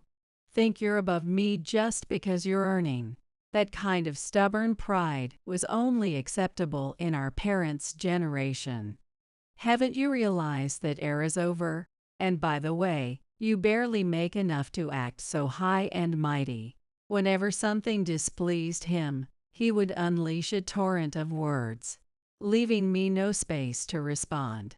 Before I knew it, our roles had solidified. He took on child care, while I handled work and house chores. Ella, once a cheerful toddler, started taking on Emmanuel's exact mannerisms as she grew older. Ella, don't leave your bag and socks by the door. Now in elementary school, Ella would drop her socks at the door, leave her jacket in the hallway, and grab snacks from the kitchen, leaving the cupboard open. She'd trail chips from the kitchen to the living room, with crumbs following her path. In many ways, she was as careless as Emmanuel. The one doing the laundry can pick up the socks, Ella replied, her eyes never leaving her game. Yelling wouldn't help, so I let out a sigh. It's 7 p.m. when I get home from work. Ella, I see your bag by the door, which means you haven't done your homework, right? I'm going to start dinner now, so why not work on it while I cook? It'll take me about 30 minutes. Let's see who finishes first, you or me. As I put on my apron, I tried to encourage Ella. I had actually received a message from her teacher saying she hadn't been completing her assignments. I knew she'd push back if I scolded her outright, so I tried to take a gentler approach. Seriously, it's gonna take you 30 minutes to make dinner. I'm starving. That's ridiculous. She widened her eyes and threw her gaming device across the room. Emmanuel, who had been napping nearby, woke up at the sound of her outburst. Come on, dinner's taking that long? You really are useless. Dad, I'm gonna pass out from hunger here. She never makes what I ask for, and she's always nagging me to eat veggies. She's totally out to get me. This is child abuse. Ella ran into Emmanuel's arms, pretending to cry and painting me as the villain. It was nothing new. Her eyes were dry, obviously fake tears. Even though Emmanuel had to know this, he always took her side. You know, you're just mean. Don't you care about your own kid? Of course I care, I answered immediately. I care, that's why I worry and try to guide her. Last time, she even took my game away from me. Who takes a kid's toy? That's just cruel. That time, she'd been absorbed in the game for 3 hours straight, refused her sandwich at lunch, and demanded candy instead. If I skip a test or gym class, she finds out and freaks out. She's totally spying on me. It's creepy. Ella isn't your property. Respect her feelings. Emmanuel supposedly took care of Ella, but I handled the school communication, PTA meetings, and all other outside matters. That's your job, he'd said, pushing it all onto me. Whenever something happened at school, the calls came to me. But if I disciplined Ella, she'd cry abuse. Even just trying to ask her questions would quickly escalate to her speaking as if it was a fight. It was getting out of control. Spoiled by Emmanuel, Ella's behavior was reckless, and I couldn't help but worry about her future. I kept hoping that maybe someday she'd remember all the things I tried to tell her and understand. The turning point came when Ella reached high school. Once she started noticing boys, she became capable of acting quite ladylike. Ella is very charming and popular with the boys. The girls trust her, and she's even been nominated for class president. Everyone loves her. Her high school teacher praised her. I was surprised. I felt relieved, reassured that all the times I'd nagged her hadn't been in vain. It made me truly happy, but her attitude at home only got worse. As if she saw me as garbage. Ella's gaze turned icily indifferent. So annoying. Every morning, instead of saying good morning, she'd click her tongue when she walked into the living room. When I set breakfast on the table, she'd respond with a heavy sigh. Eller, have a great day. What? Get off my sight. Despite the hurtful words, I continued to see her off at the door. I found myself missing those days when she would at least talk back with attitude. Looks like it's going to rain heavily this evening, so take care. Shut up. If I gave up on her now, I felt our mother-daughter relationship would truly collapse. Just as her behavior outside the home had changed, I held on to hope that she'd one day treat me normally, too. Aren't you ever going to let go of her? How long are you planning to hover around Ella? As I stood by the door seeing her off, Emmanuel came around, just waking up. His hair was a mess, and he let out a yawn. She's clearly annoyed by you. Of course, I knew she found it annoying, but I still sent her off every morning. I understood that too much hovering would be a mistake, but at the very least, I wanted to be there to see her off. To Emmanuel and Ella, it probably looked like I was taking my time, but every morning I'd rush to the station, barely making it on time. Hey, Dad. Good morning. Morning. Dad, I'm going out with my friends on Sunday. Can you drive me to the station? Sure. Watching her easily chat with Emmanuel made my heart tighten. Sensing my conflicted feelings, he shot me a sly smile. Poor mom, huh? Want me to tell you how to make Ella like you? Wait, really? For a second, I was hopeful. Just work harder and earn more. Ella understands the value of money. If you're the breadwinner, she'll respect you. Maybe throw in a bigger allowance, and she'll love you for it. I suppose that would be an easy way to gain her favor. Oh yay, I'd totally respect you then. But stop acting like it's a big deal when you tell me to save. So annoying. The best thing is to just hand over the cash without saying anything. It's so annoying when you go on about high schoolers don't need luxury bags or something. Just so out of touch. I wasn't even nagging her that much, but I couldn't let everything slide and spoil her completely. I have to teach her what's right and what's wrong. I'm her parent, after all. Ella clicked her tongue and exchanged a look with Emmanuel. I hadn't meant to say anything unusual, yet suddenly I found myself biting my lip, feeling unsure. After that, things changed. They both began ignoring me completely. No matter how much I spoke to them, they wouldn't respond. I tried acting as if I didn't care, continued speaking to them, even got a bit angry at times, hoping to get a reaction from Ella. Shamefully, there were times when I was close to tears. But still, silence. Total, absolute silence. It felt as if I'd become invisible in my own home. Teenagers have their rebellious phase. I just needed to hold on a little longer. When Ella moved out for college, I thought perhaps the distance might do us some good. This year, Ella started working. I hoped that seeing me work might change her perspective on me. With that faint hope, I continued caring for her from afar. It's been 7 years. 7 years of being ignored.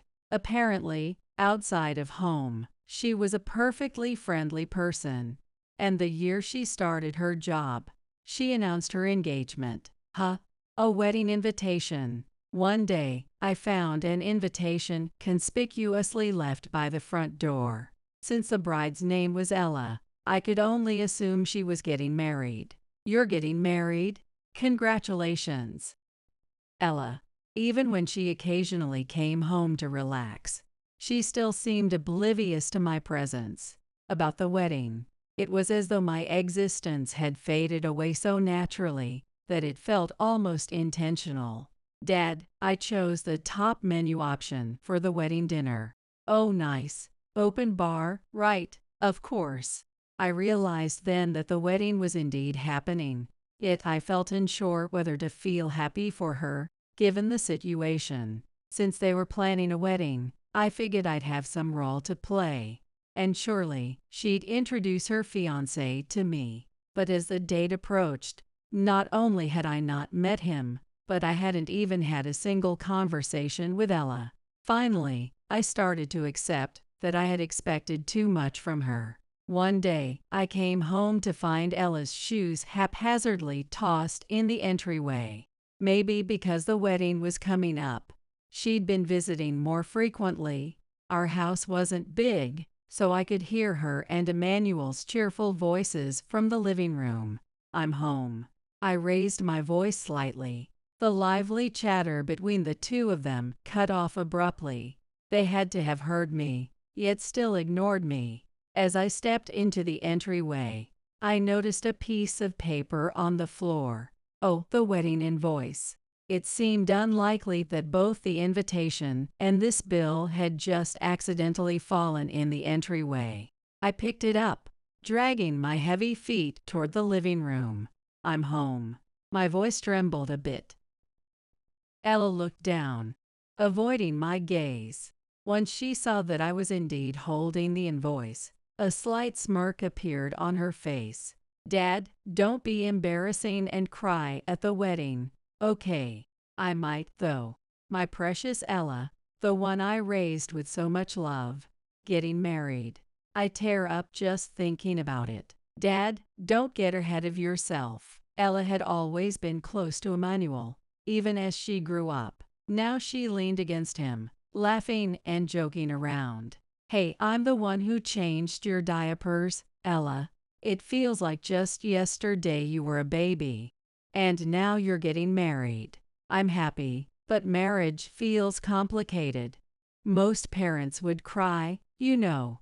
I couldn't shed a tear. So maybe I wasn't a normal mom. Looking back, maybe I'd never been normal. Emmanuel was supposed to handle parenting, but he'd left the hard parts to me. He just spoiled her. Naturally, I ended up as the bad guy. Even so, she was my precious child. If I had to play the villain, I'd still worry about her future. Ella. For the first time in years, my eyes met Ella's. As I looked directly at her face, I saw deep lines between her brows unusual for someone in her early 20s. She looked spiteful, hardened. My sweet child. I couldn't even think that phrase anymore. Honestly, she frightened me. It felt like a spell had broken. I finally realized just how overly protective I'd been. Maybe it's time to let go, I murmured to myself. But of course, no one even looked my way. It was time to let go of Ella. She received the wedding invitation only a month prior. The wedding day arrived in what felt like no time at all. Starting an hour before the ceremony, my phone began ringing non-stop. The calls were from Emmanuel and Ella. They kept calling over and over. Soon, a message from Ella popped up. Why aren't you coming to the wedding? This is so weird. Even through the text, I could sense her anger and desperation. Get here now. Are you trying to ruin my wedding? You've got to be kidding me. Words entirely out of place for a wedding invitation. Why won't you pick up? Hey, Mom. The tone of panic intensified. Seeing Mom written out, I was surprised Ella still thought of me as her mom. When was the last time she'd called me Mom? In my mind, I could hear the word mom in a young child's voice. I couldn't even remember if that voice was really Ella's. I had waited for the day Ella would call me Mom again. But now it was too late. Far too late. This is getting annoying. Let's turn this off. Carefully avoiding her calls, I powered down my phone. Now I was in a hotel room nearby.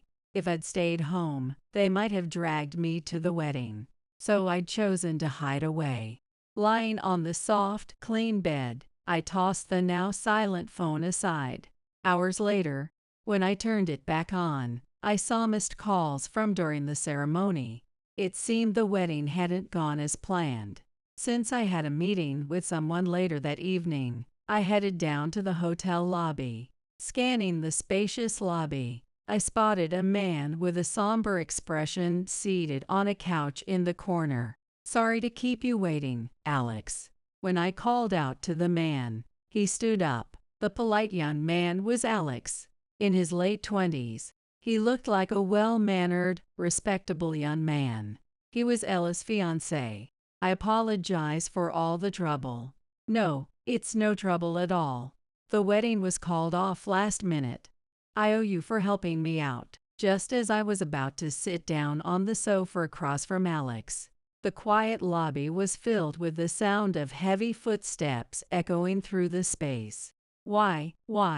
A loud shout followed. Turning around, I saw Ella storming toward us, nostrils flaring, and her teeth bared. Behind her was Emmanuel, his face full of rage. After not finding me at home and unable to reach me, they must have turned their attention to Alex. It seemed they suspected Alex, noticing his unusual behavior, and had secretly followed him, thinking he might be hiding something. Hey, I knew something was off. He kept insisting we couldn't start the wedding without Mom. "So you brats planned to sabotage us from the start, didn't you?" She spit out her words in an angry tirade. I'd always known she had a sharp tongue, but this time, her harshness carried an edge that was truly unsettling. For a moment, I felt myself shudder. Next to me, Alex looked completely taken aback, on the verge of tears. For someone who has lived a straightforward life, they'd never have experienced being yelled at like this. It's only natural he wouldn't be used to it. "Ella."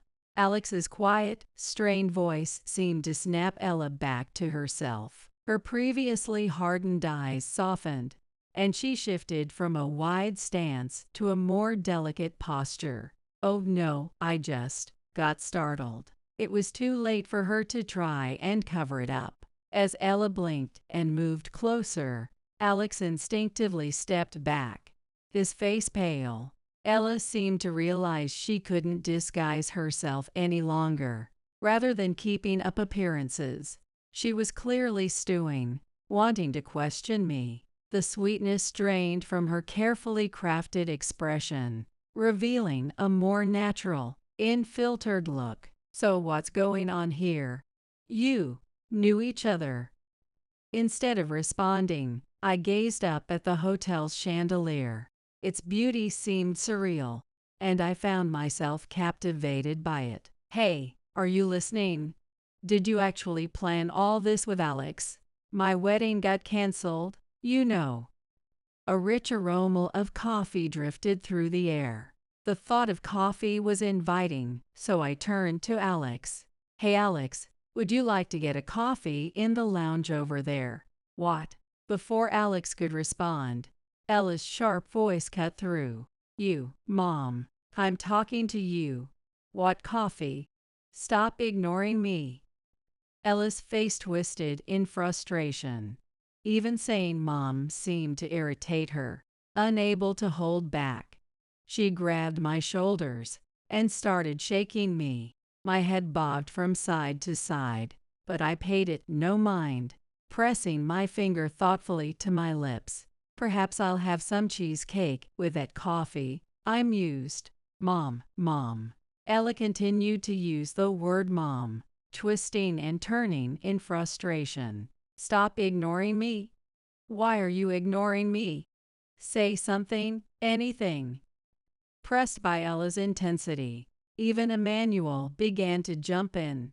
"Do you really think you can just ruin Ella's wedding and walk away? Start by apologizing to her. Go on, Stop standing there silently. All I wanted was a cup of coffee. That was all that was on my mind. Apparently, there was some commotion happening in the peaceful lobby, but it hardly mattered to me. Hey, are you listening? Mom, how long are you going to ignore me? Ella's eyes began to fill with tears, and the grip on my shoulders weakened. I let out a small yawn, a little bored. Mom, what's wrong with you? It was Alex who finally broke the silence. Enough, Ella. I've heard everything from her. She told me you and your father have been ignoring her for years. That's... Ella faltered. Your mother worked all the time, wasn't interested in you, so you say. And whenever you saw her, you claim she was only criticizing you. You were mistreated, right? Exactly. She even refused to come to my wedding. She's awful. Ella fiddled anxiously with her fingers. She wasn't invited, so it's only natural she didn't attend. What? Alex turned to me with a gentle expression. You weren't invited to the wedding, were you? No, I wasn't. I knew Ella was getting married, of course. She has never been good about tidying up and leaves things lying around. The wedding invitation was thrown at the front door, so I simply picked it up and looked at it. I had only picked up some discarded trash. I hadn't been invited, so they had no right to yell at me for not showing up. Apologies, but after seeing the personal details on that piece of trash, I'd reached out to Alex, and that's how we ended up here. Alex, you mentioned the wedding was canceled. Does that mean the engagement is off as well? Yes, that's correct. Good. If you married a woman who treats the house like a garbage can, you'd have a hard time. Ella was so overwhelmed with anger and shock that she made a strangled sound, unable to form words. After taking a few deep breaths, she managed to lash out at me. So you really spread lies about me and ruined my wedding. You're the worst, the lowest. You call yourself a mom, destroying your kid's happiness. See, I told everyone she was an abusive mom. You just want to make your own kid miserable. Anyone listening might think I was a terrible mom too, if they only heard Ella's side of things. But Alex had already figured out which side was telling the truth. Ella, your misery is your own doing. She showed me videos of how you acted at home. No matter how many times she tried to speak to you, you completely ignored her. Who's really the lowest here? It's you, Ella. What? Since Ella didn't show her true self around others, I'd thought it best to reveal her behavior beforehand. Marrying someone while hiding her real nature would be nothing short of fraud. Though it was right before the wedding, I had to step in to protect Alex. This is awful. Awful. It's about you, right? Alex's gaze was icy. The terrible treatment you claim your mother put you through, that was all a lie, wasn't it? No, it wasn't a lie. She's so annoying. Always telling me to pick up my socks, not to drop chips on the sofa, to do my homework, to stop playing games, oh, and to eat my vegetables. Even though she could have exaggerated her complaints, Ella only recited the facts. It was clear she found these basic reminders extremely annoying, but the abuse she'd claimed was really just common sense, leaving Alex unimpressed. So, because you found it annoying, you decided to ignore her and shut her out of the family. Sounds like your mother is just a regular mom to me.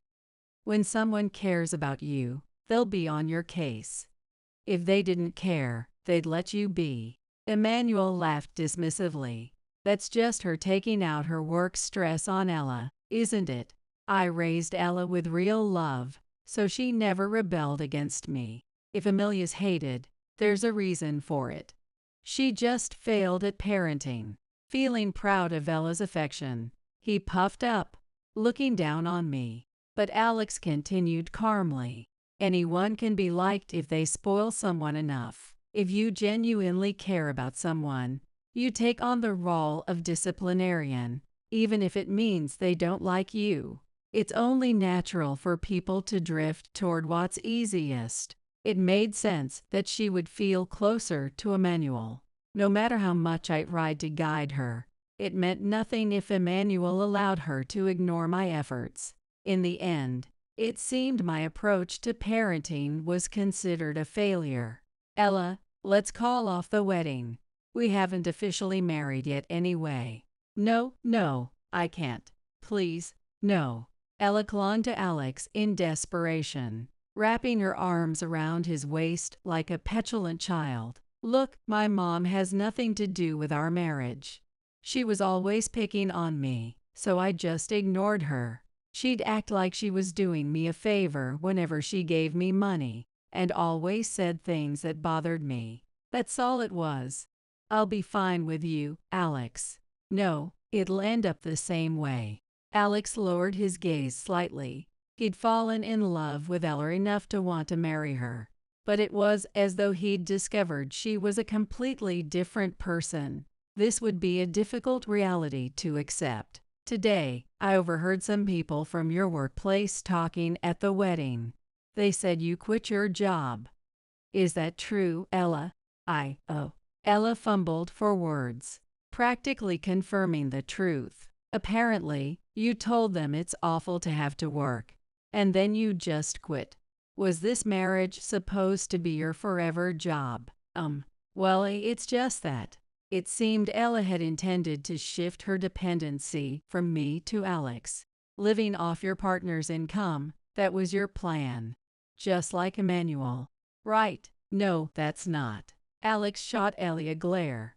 You quit your job before we even married, without discussing it. There's no excuse for that. Ella clenched her teeth. She looked like she wanted to yell, but was just barely holding herself back. She didn't want to lose him. Well, to be precise, she didn't want to lose the role he would play as a financial provider. I swallowed my pride and spoke to your colleagues.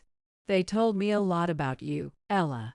They said you bragged about your plan. Marry a simple, kind man who's willing to support you financially, then start looking for a higher-earning partner at your leisure. They said you boasted about upgrading husbands over time.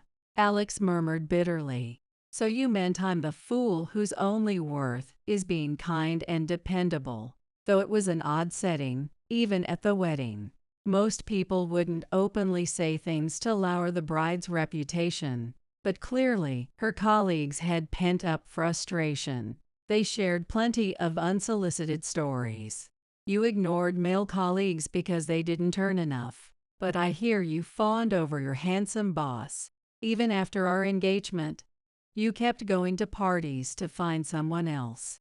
Apparently, you've been bragging about having 3 boyfriends while being engaged. Did you think people were impressed? Everyone seemed repulsed, but you couldn't tell, could you? And while you've put all this effort into finding men, you planned on quitting soon, so you didn't care about learning your job. Ella's face turned bright red. Had she really not realized she was disliked? She seemed to crumble, her face twisted in despair as she crouched down, visibly shaken. Her reaction suggested she truly thought she was popular. How oblivious could she be to others' feelings? How utterly self-centered. Sorry, but I'm not foolish enough to go through with this marriage knowing I was being used. It's off. I've already received multiple photos from your colleagues proving your affairs, so I'll be requesting a settlement. Since you ruined our wedding, you'll also cover the cost of the ceremony. Agreed. Ella let out a desperate, wailing cry. Even Ella could see that pleading and making excuses were pointless now. All she could do was cry and scream. A man who can't silently support his wife financially isn't someone I want near my daughter. Emmanuel finally spoke up after a long silence. After staying silent for a while, Emmanuel finally spoke up. His voice lacked authority and was somewhat restrained. He knew well enough who was truly at fault here. but he was just putting on a brave front. Though he had always acted domineering at home, he was not a strong man. Looking back, it now seemed that during his restaurant manager days, he had worked excessively simply because he couldn't manage the part-time staff properly. In the end, it felt like he was the one paying the price. A settlement? Fine, I'll pay. But settlements for married couples' affairs usually go for around $10,000, right, for an affair before marriage. It's probably closer to $200 pocket change, really. Begging, are we? Emmanuel scoffed, sneering at Alex. And don't worry about the wedding expenses. Amelia here will take care of those. Only in times like these did he lean on me. He came close and even patted me on the back. Without saying a word, I reached into my bag and pulled out a single sheet of paper. Raising my hand to face level, I let the paper fall from my fingers. Divorce certificate. Picking it up from the floor, Emmanuel tilted his head in confusion. Then his face grew pale as he started to realize. Wait, a divorce certificate? How? Why? Why? Because, of course, I had divorced Emmanuel. There was no need to explain, so I stayed silent. What? It seemed he realized quickly. You actually submitted those divorce papers. I'd actually tried to file for divorce when Ella was around 5. Emmanuel hadn't worked and wasted money. Young Ella, meanwhile, adored Emmanuel for spoiling her and had started resenting me. I'd known I couldn't go on like that, so I tried to leave him, but he refused to let Ella go. Fine, I'll sign the divorce papers. Go ahead, leave if you want. But Ella is mine, and I won't let you see her again. I'm mentally unwell and can't work, so who knows if I can even care for her. I might just take her with me to the afterlife. If it comes to that. He'd handed me the divorce papers with that terrifying threat. I didn't care what happened to him, but with Ella as his hostage, I couldn't go through with it. That was almost 20 years ago. Now I'd long since lost any fondness for Ella, and could finally submit the papers without hesitation. This can't be. You can't just suddenly divorce me. Is it the money? Of course. I only started my hair restoration treatments last month. How am I supposed to pay for next month's session? Realizing he'd said too much, he clamped his hand over his mouth. The way he openly worried about money was astounding. You've had an easy life, and now at your age, you're getting left behind. That's rough. Alex turned a pitying gaze on him. Hair restoration is a luxury you can't afford anymore.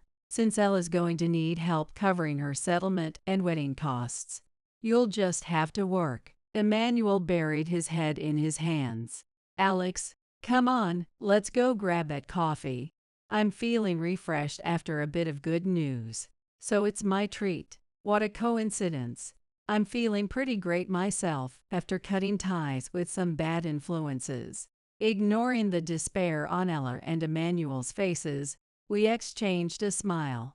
It was as if we were in a completely different world, leaving them behind without a second glance. Mom, Amelia. But right now, a delicious coffee was waiting for me. Without looking at the two, who seemed to have crumpled to the ground, Alex and I left. An hour later, as we finished coffee and cake, Ella and Emmanuel were waiting again. Just seeing them was irritating. I was already dreading whatever fresh tantrum they might throw. With Emmanuel now a stranger due to our divorce, and no need to see Ella ever again, I felt free of their drama. This time, however, their demeanor was different. They looked completely defeated, shoulders slumped, and mouths hanging open. They didn't even have the strength for a confrontation. Why? In her hands, she clutched several wedding gifts. Some had been opened hastily, with torn wrapping paper. I have so many friends, and they all came to the wedding. My coworkers, too. Why? The gift stumbled from her hands onto the floor. Not a single one of them had money in it. Ella, abandoned by both Alex and me, had always been stubborn by nature. Perhaps she thought she could cover the settlement and wedding expenses with the wedding gifts and prove us wrong. But there was nothing of value in the gifts she had counted on. After hearing what Alex shared about her reputation at work, it was clear Ella wasn't well liked. She had flirted only with handsome, wealthy men while ignoring others, treating herself as special, and looking down on other women as though they were beneath her. With that attitude, it's no surprise there weren't any real friends willing to pay to attend her wedding. If anyone came, it was probably out of curiosity about what kind of man she'd fooled, or simply to enjoy the meal. Why, my friends? The men who'd been close to her were likely only interested in her for superficial reasons.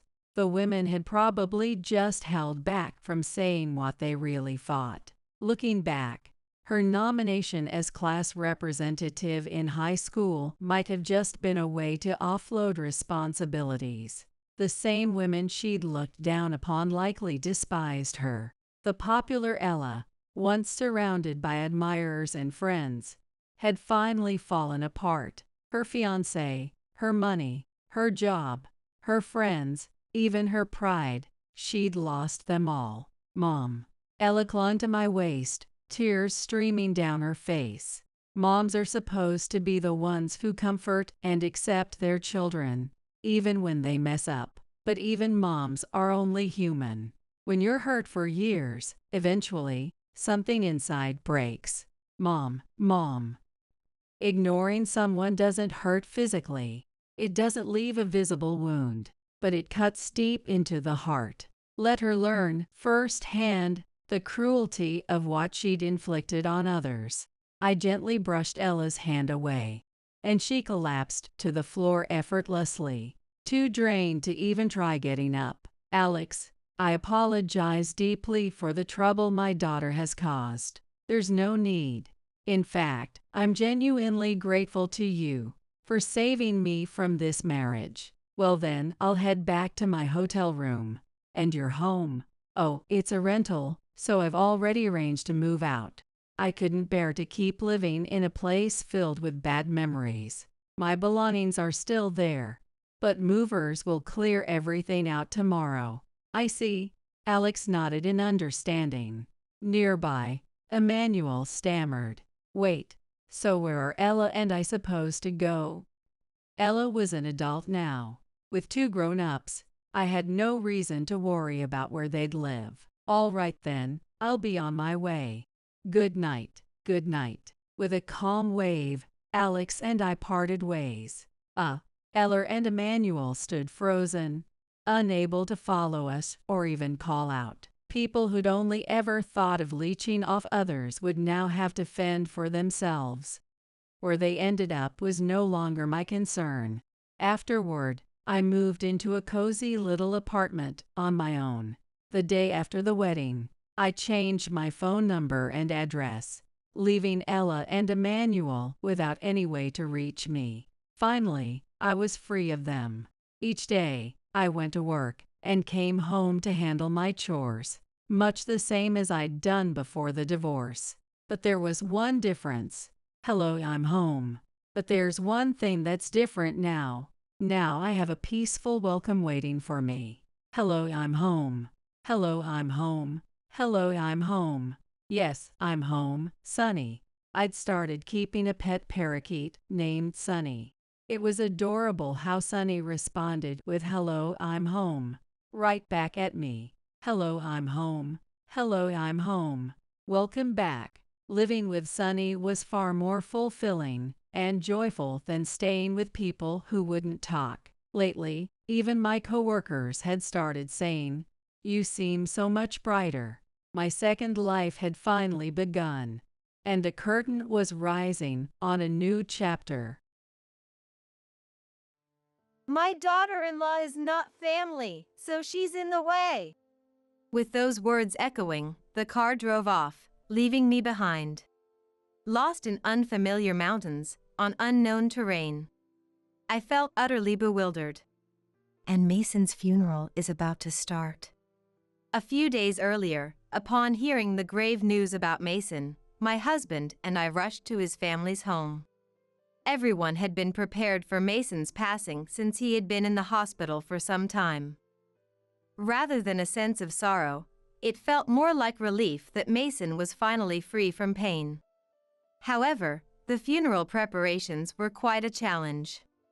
My husband's family home, situated in the mountains, is the main branch of the family. They used to own vast lands in the past. Although the family's fortune was squandered by the grandfather's generation, their pride as the main family remained.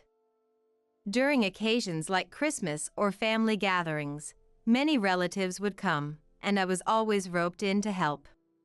Given that Mason was the head of such a family, his funeral had to be grand. Sue, my mother-in-law, Wyatt, my husband, and Grace, his sister, were all in a frenzy. Our family is the main branch. The funeral has to be grander than for Mason's younger brother. Right, we're expecting about 100 attendees. Maybe I should get a new pearl necklace for the occasion. While everyone voiced their own opinions, I, the daughter-in-law, was left to handle all the preparations. Austin, ensure you discuss everything properly with the funeral home. You know it best. Please make sure to choose the best altar and coffin. The catering after the viewing should be from that fancy restaurant. Their steak is delicious. Truth be told, due to family circumstances, I had worked at a funeral home before getting married. This seemed to be another reason the in-laws looked down upon me.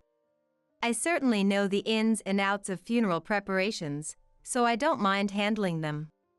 But it's frustrating that they push all the planning and communication with the relatives onto me, yet never miss an opportunity to voice their opinions.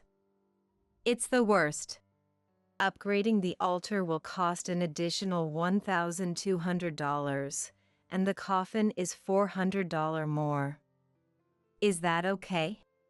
It's the daughter-in-law's duty to manage such things.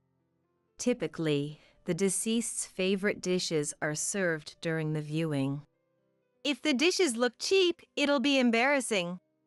Just do as you're told. With the gifts from all the attendees, we'll manage. Reluctantly, I went ahead with the preparations to ensure a grand funeral to their satisfaction. Then came the day of the funeral. 4 of us got into the car my husband was driving from the in-laws' house. However, as we approached the mountain path, the car suddenly halted. Look, those wild lilies over there were Dad's favorites. Austin, could you pick some for us? Huh? Where exactly? Right there in the woods. Quickly go grab some. Though I couldn't see the flowers from inside the car, I thought I might spot them up close, so I stepped out. Just then, Mason had everything thought out and arranged for us. No sooner had Sue spoken than the car sped off. I stood there, completely taken aback, watching it disappear. My name's Austin, and I'm 42. In reality, due to personal reasons, I had dropped out of school and worked at a funeral home until I got married. I didn't dislike the job, but the erratic hours and scarce days off wore me out. It was around that time I met Wyatt, introduced by a friend. Wyatt was 6 years older than me and seemed very dependable. He told me it was okay if I wanted to quit my job, and that led us to get married. In hindsight, it might have been a way for me to escape my situation. Nevertheless, we've been married for 20 years now. Although we haven't had children, I believe we've managed fairly well with my kind-hearted husband. Well, except for the dealings with his family. His family was all about pride, being the main branch, and showing off. Whenever there was a family gathering or Christmas, they'd go all out with a feast to welcome the relatives. And all of that preparation fell on my shoulders. Neither Sue nor Grace, who lives with them, would lift a finger to help.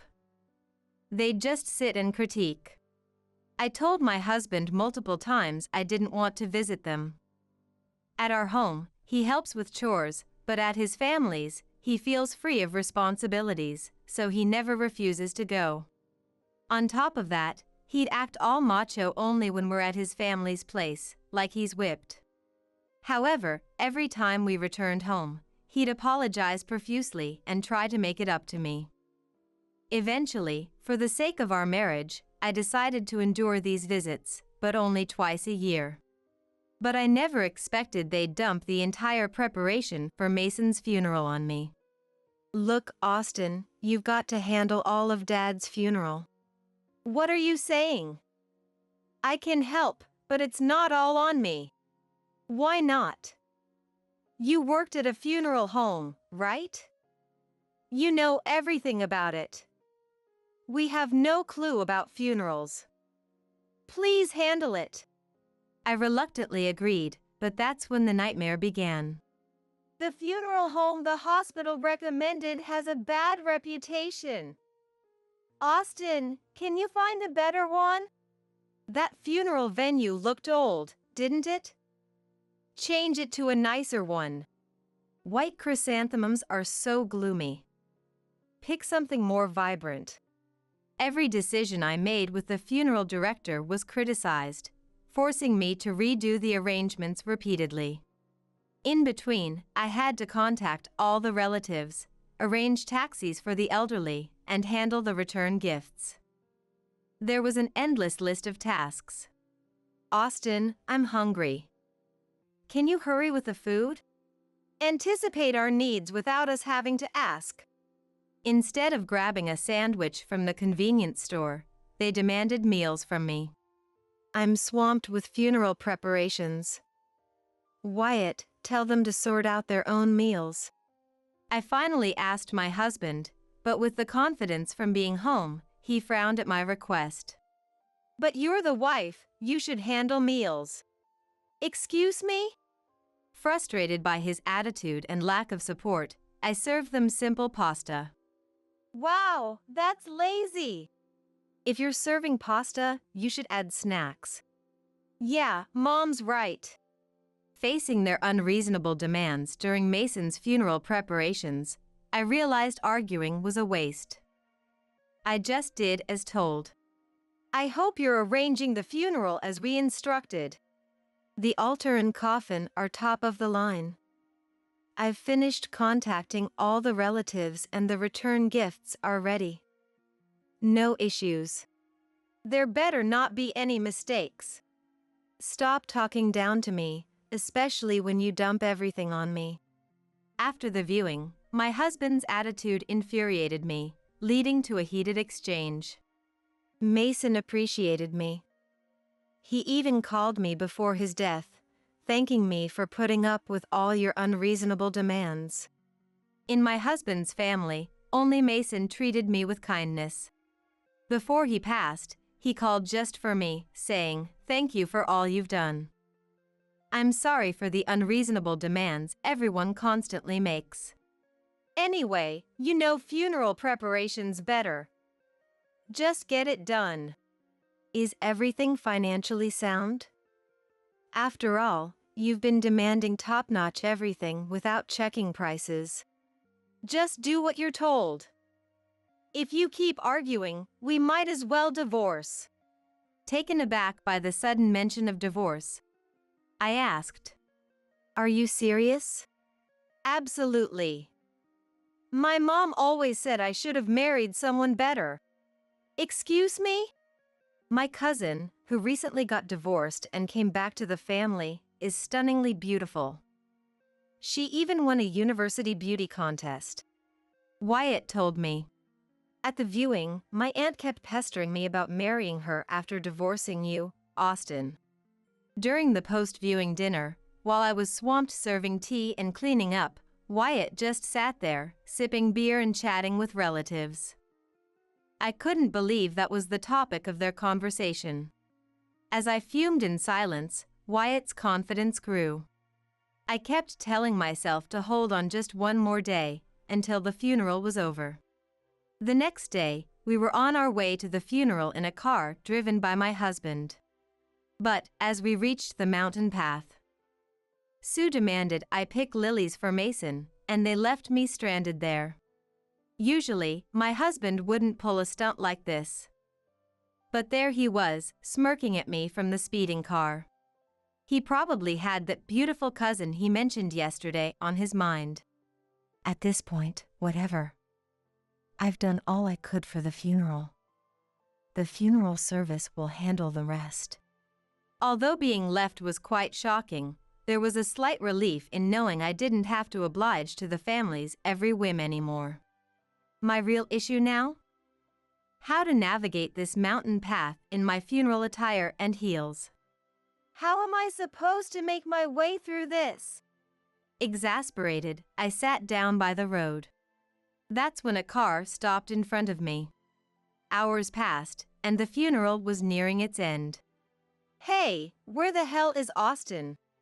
I received a frantic call from my husband. What's this about an $800,000 funeral bill? You better get here now. I could hear Sue, her voice almost a shriek, in the background. Serves you right.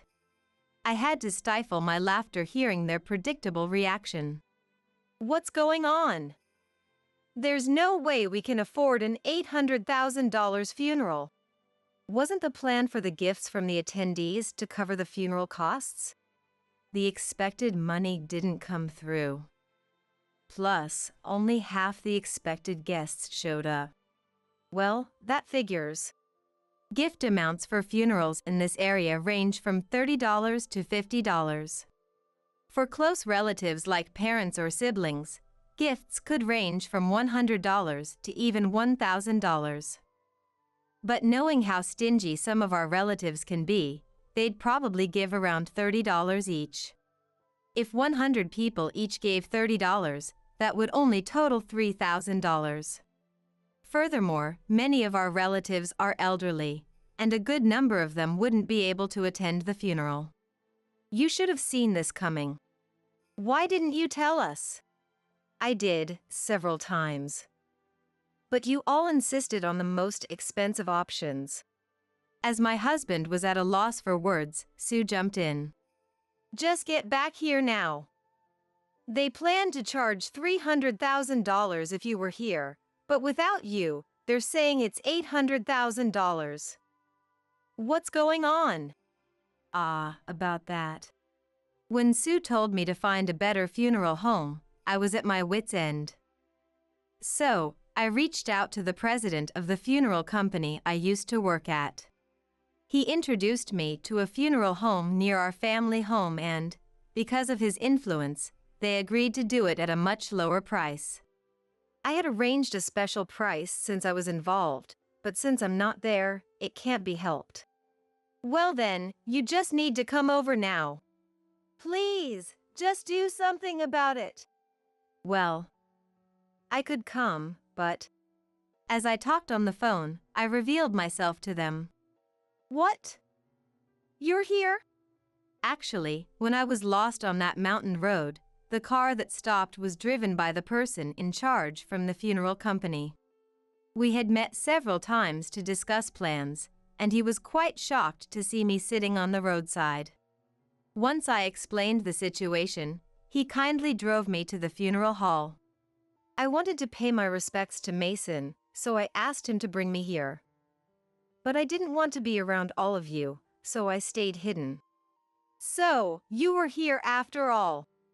We can reduce the funeral costs now. My husband and Sue were practically dancing with joy. That won't be happening. Why? Because, according to you, I'm not a part of the family. Oh, come on. That was just a slip of the tongue. You're overreacting. You're my wife. I'm not anymore. What do you mean? You said you wanted a divorce, remember? You can go ahead and marry that beautiful, well-educated cousin of yours. Look, Before he could finish, Grace, who had been watching from nearby, lunged at me. Enough of your nonsense. Since you're here, we can get the funeral cost down to $300,000, right? No, I won't. And even if it's reduced, how do you plan on paying? We'll just withdraw it from my dad's bank account. He once mentioned he had about that much. That's not possible. Why not? When someone passes away, their bank accounts are frozen. You can't access the money. I heard if you don't inform the bank, it'll be fine. At Grace's comment, I couldn't help but smirk. Seeing my reaction, my husband panicked. You didn't tell the bank, did you? Of course I did. You told me to handle all the funeral matters, so I took the liberty to inform them as well. So, what do we do now? Or were you planning on covering it all? I wanted to say goodbye to Mason properly, which is why I had myself brought here. But since I didn't want to be around all of you, I stayed hidden. I then pulled out a bank book and showed it to them. The bank book I was holding was given to me by Mason just a bit before he passed away. Mason had apologized for the past rudeness of his family and told me, since they'll probably have you handle all the funeral arrangements, please use this bank book to pay for the funeral expenses. He handed me a bank book with $300,000 in it. That's why I had consulted with the funeral director to ensure the costs would be kept within $300,000. But surely you can't withdraw that money. They argued. Actually, I can. I responded confidently. This account was set up with me as a pre-designated agent. In today's aging society, some banks offer a service where a person other than the account holder, if previously assigned, can withdraw funds. Mason was always so thoughtful, planning even for times he wouldn't be here. I said, "Hand over that bank book." They demanded. I won't. Mason gave clear instructions. If you ever treated me so poorly, I was to take this money as a settlement and divorce. Mason once shared with me, you know, I married into the family, just like you, Austin. I truly understand how you feel. He was brought into Sue's home, who was an only daughter, in order to keep the family legacy. Although the previous generation had squandered most of the family wealth, leaving only the house they lived in, Sue and the relatives would often look down on him and say, "You, as the son-in-law, should just stay quiet." That's why Mason always cared for me. When he gave me the bank book, even knowing he didn't have much time left, he was more concerned about my well-being than his own. But that's Mason's inheritance, right? Daughters-in-law don't have any rights to inherit. Someone retorted. Don't worry. He had left a will with a lawyer, and he told me it's clearly stated in there. I responded. The trio, unaware of my conversations with Mason, were stunned to learn about the existence of a will. Well, the funeral is done, so I'll take my leave. Just a heads up, Sue apparently spent most of Mason's savings. There's hardly anything left. What? Seeing my husband on the verge of collapsing, I decided to twist the knife a bit further. You know, I'm going to divorce you and sue for compensation in the divorce court for the way your family has treated me. If you refuse the divorce, be prepared, I'm willing to go to court. As I turned on my heel to leave, the voices of the three of them echoed behind me, calling out in desperation. Don't say that! Austin, please wait! Austin, I'm so sorry! Please come back! Please don't leave! I retorted. No way. Even if it comes down to $300,000, how are you going to pay it? To cover the $800,000 funeral cost, the family had to sell their home, their sole inheritance. But since it was located in a remote countryside, they struggled to find a buyer. When they finally managed to sell it, the proceeds barely covered their debts, leaving them with nothing. With nowhere left to go, Sue and Grace, having lost their home, reluctantly moved in with my husband. However, living in a cramped two-bedroom apartment, he complained constantly, and my husband even emailed me about the daily struggles. After receiving dozens of emails from him begging let's start over, I reached out to my trusted attorney and ensured there would be no further contact. I finally freed myself from the burdensome in-laws and my spineless husband who was constantly swayed by Sue and Grace. Now, I'm genuinely happy. Reconnecting with the funeral home's president during Mason's funeral arrangements led him to offer me a position, saying, "Would you like to come back?" I began working there again. Having been on the sending side during Mason's funeral, I believe I now understand the feelings of the grieving family better than in my younger, more passionate days. I'm hopeful that I can now offer funeral services that genuinely support and empathize with the bereaved families.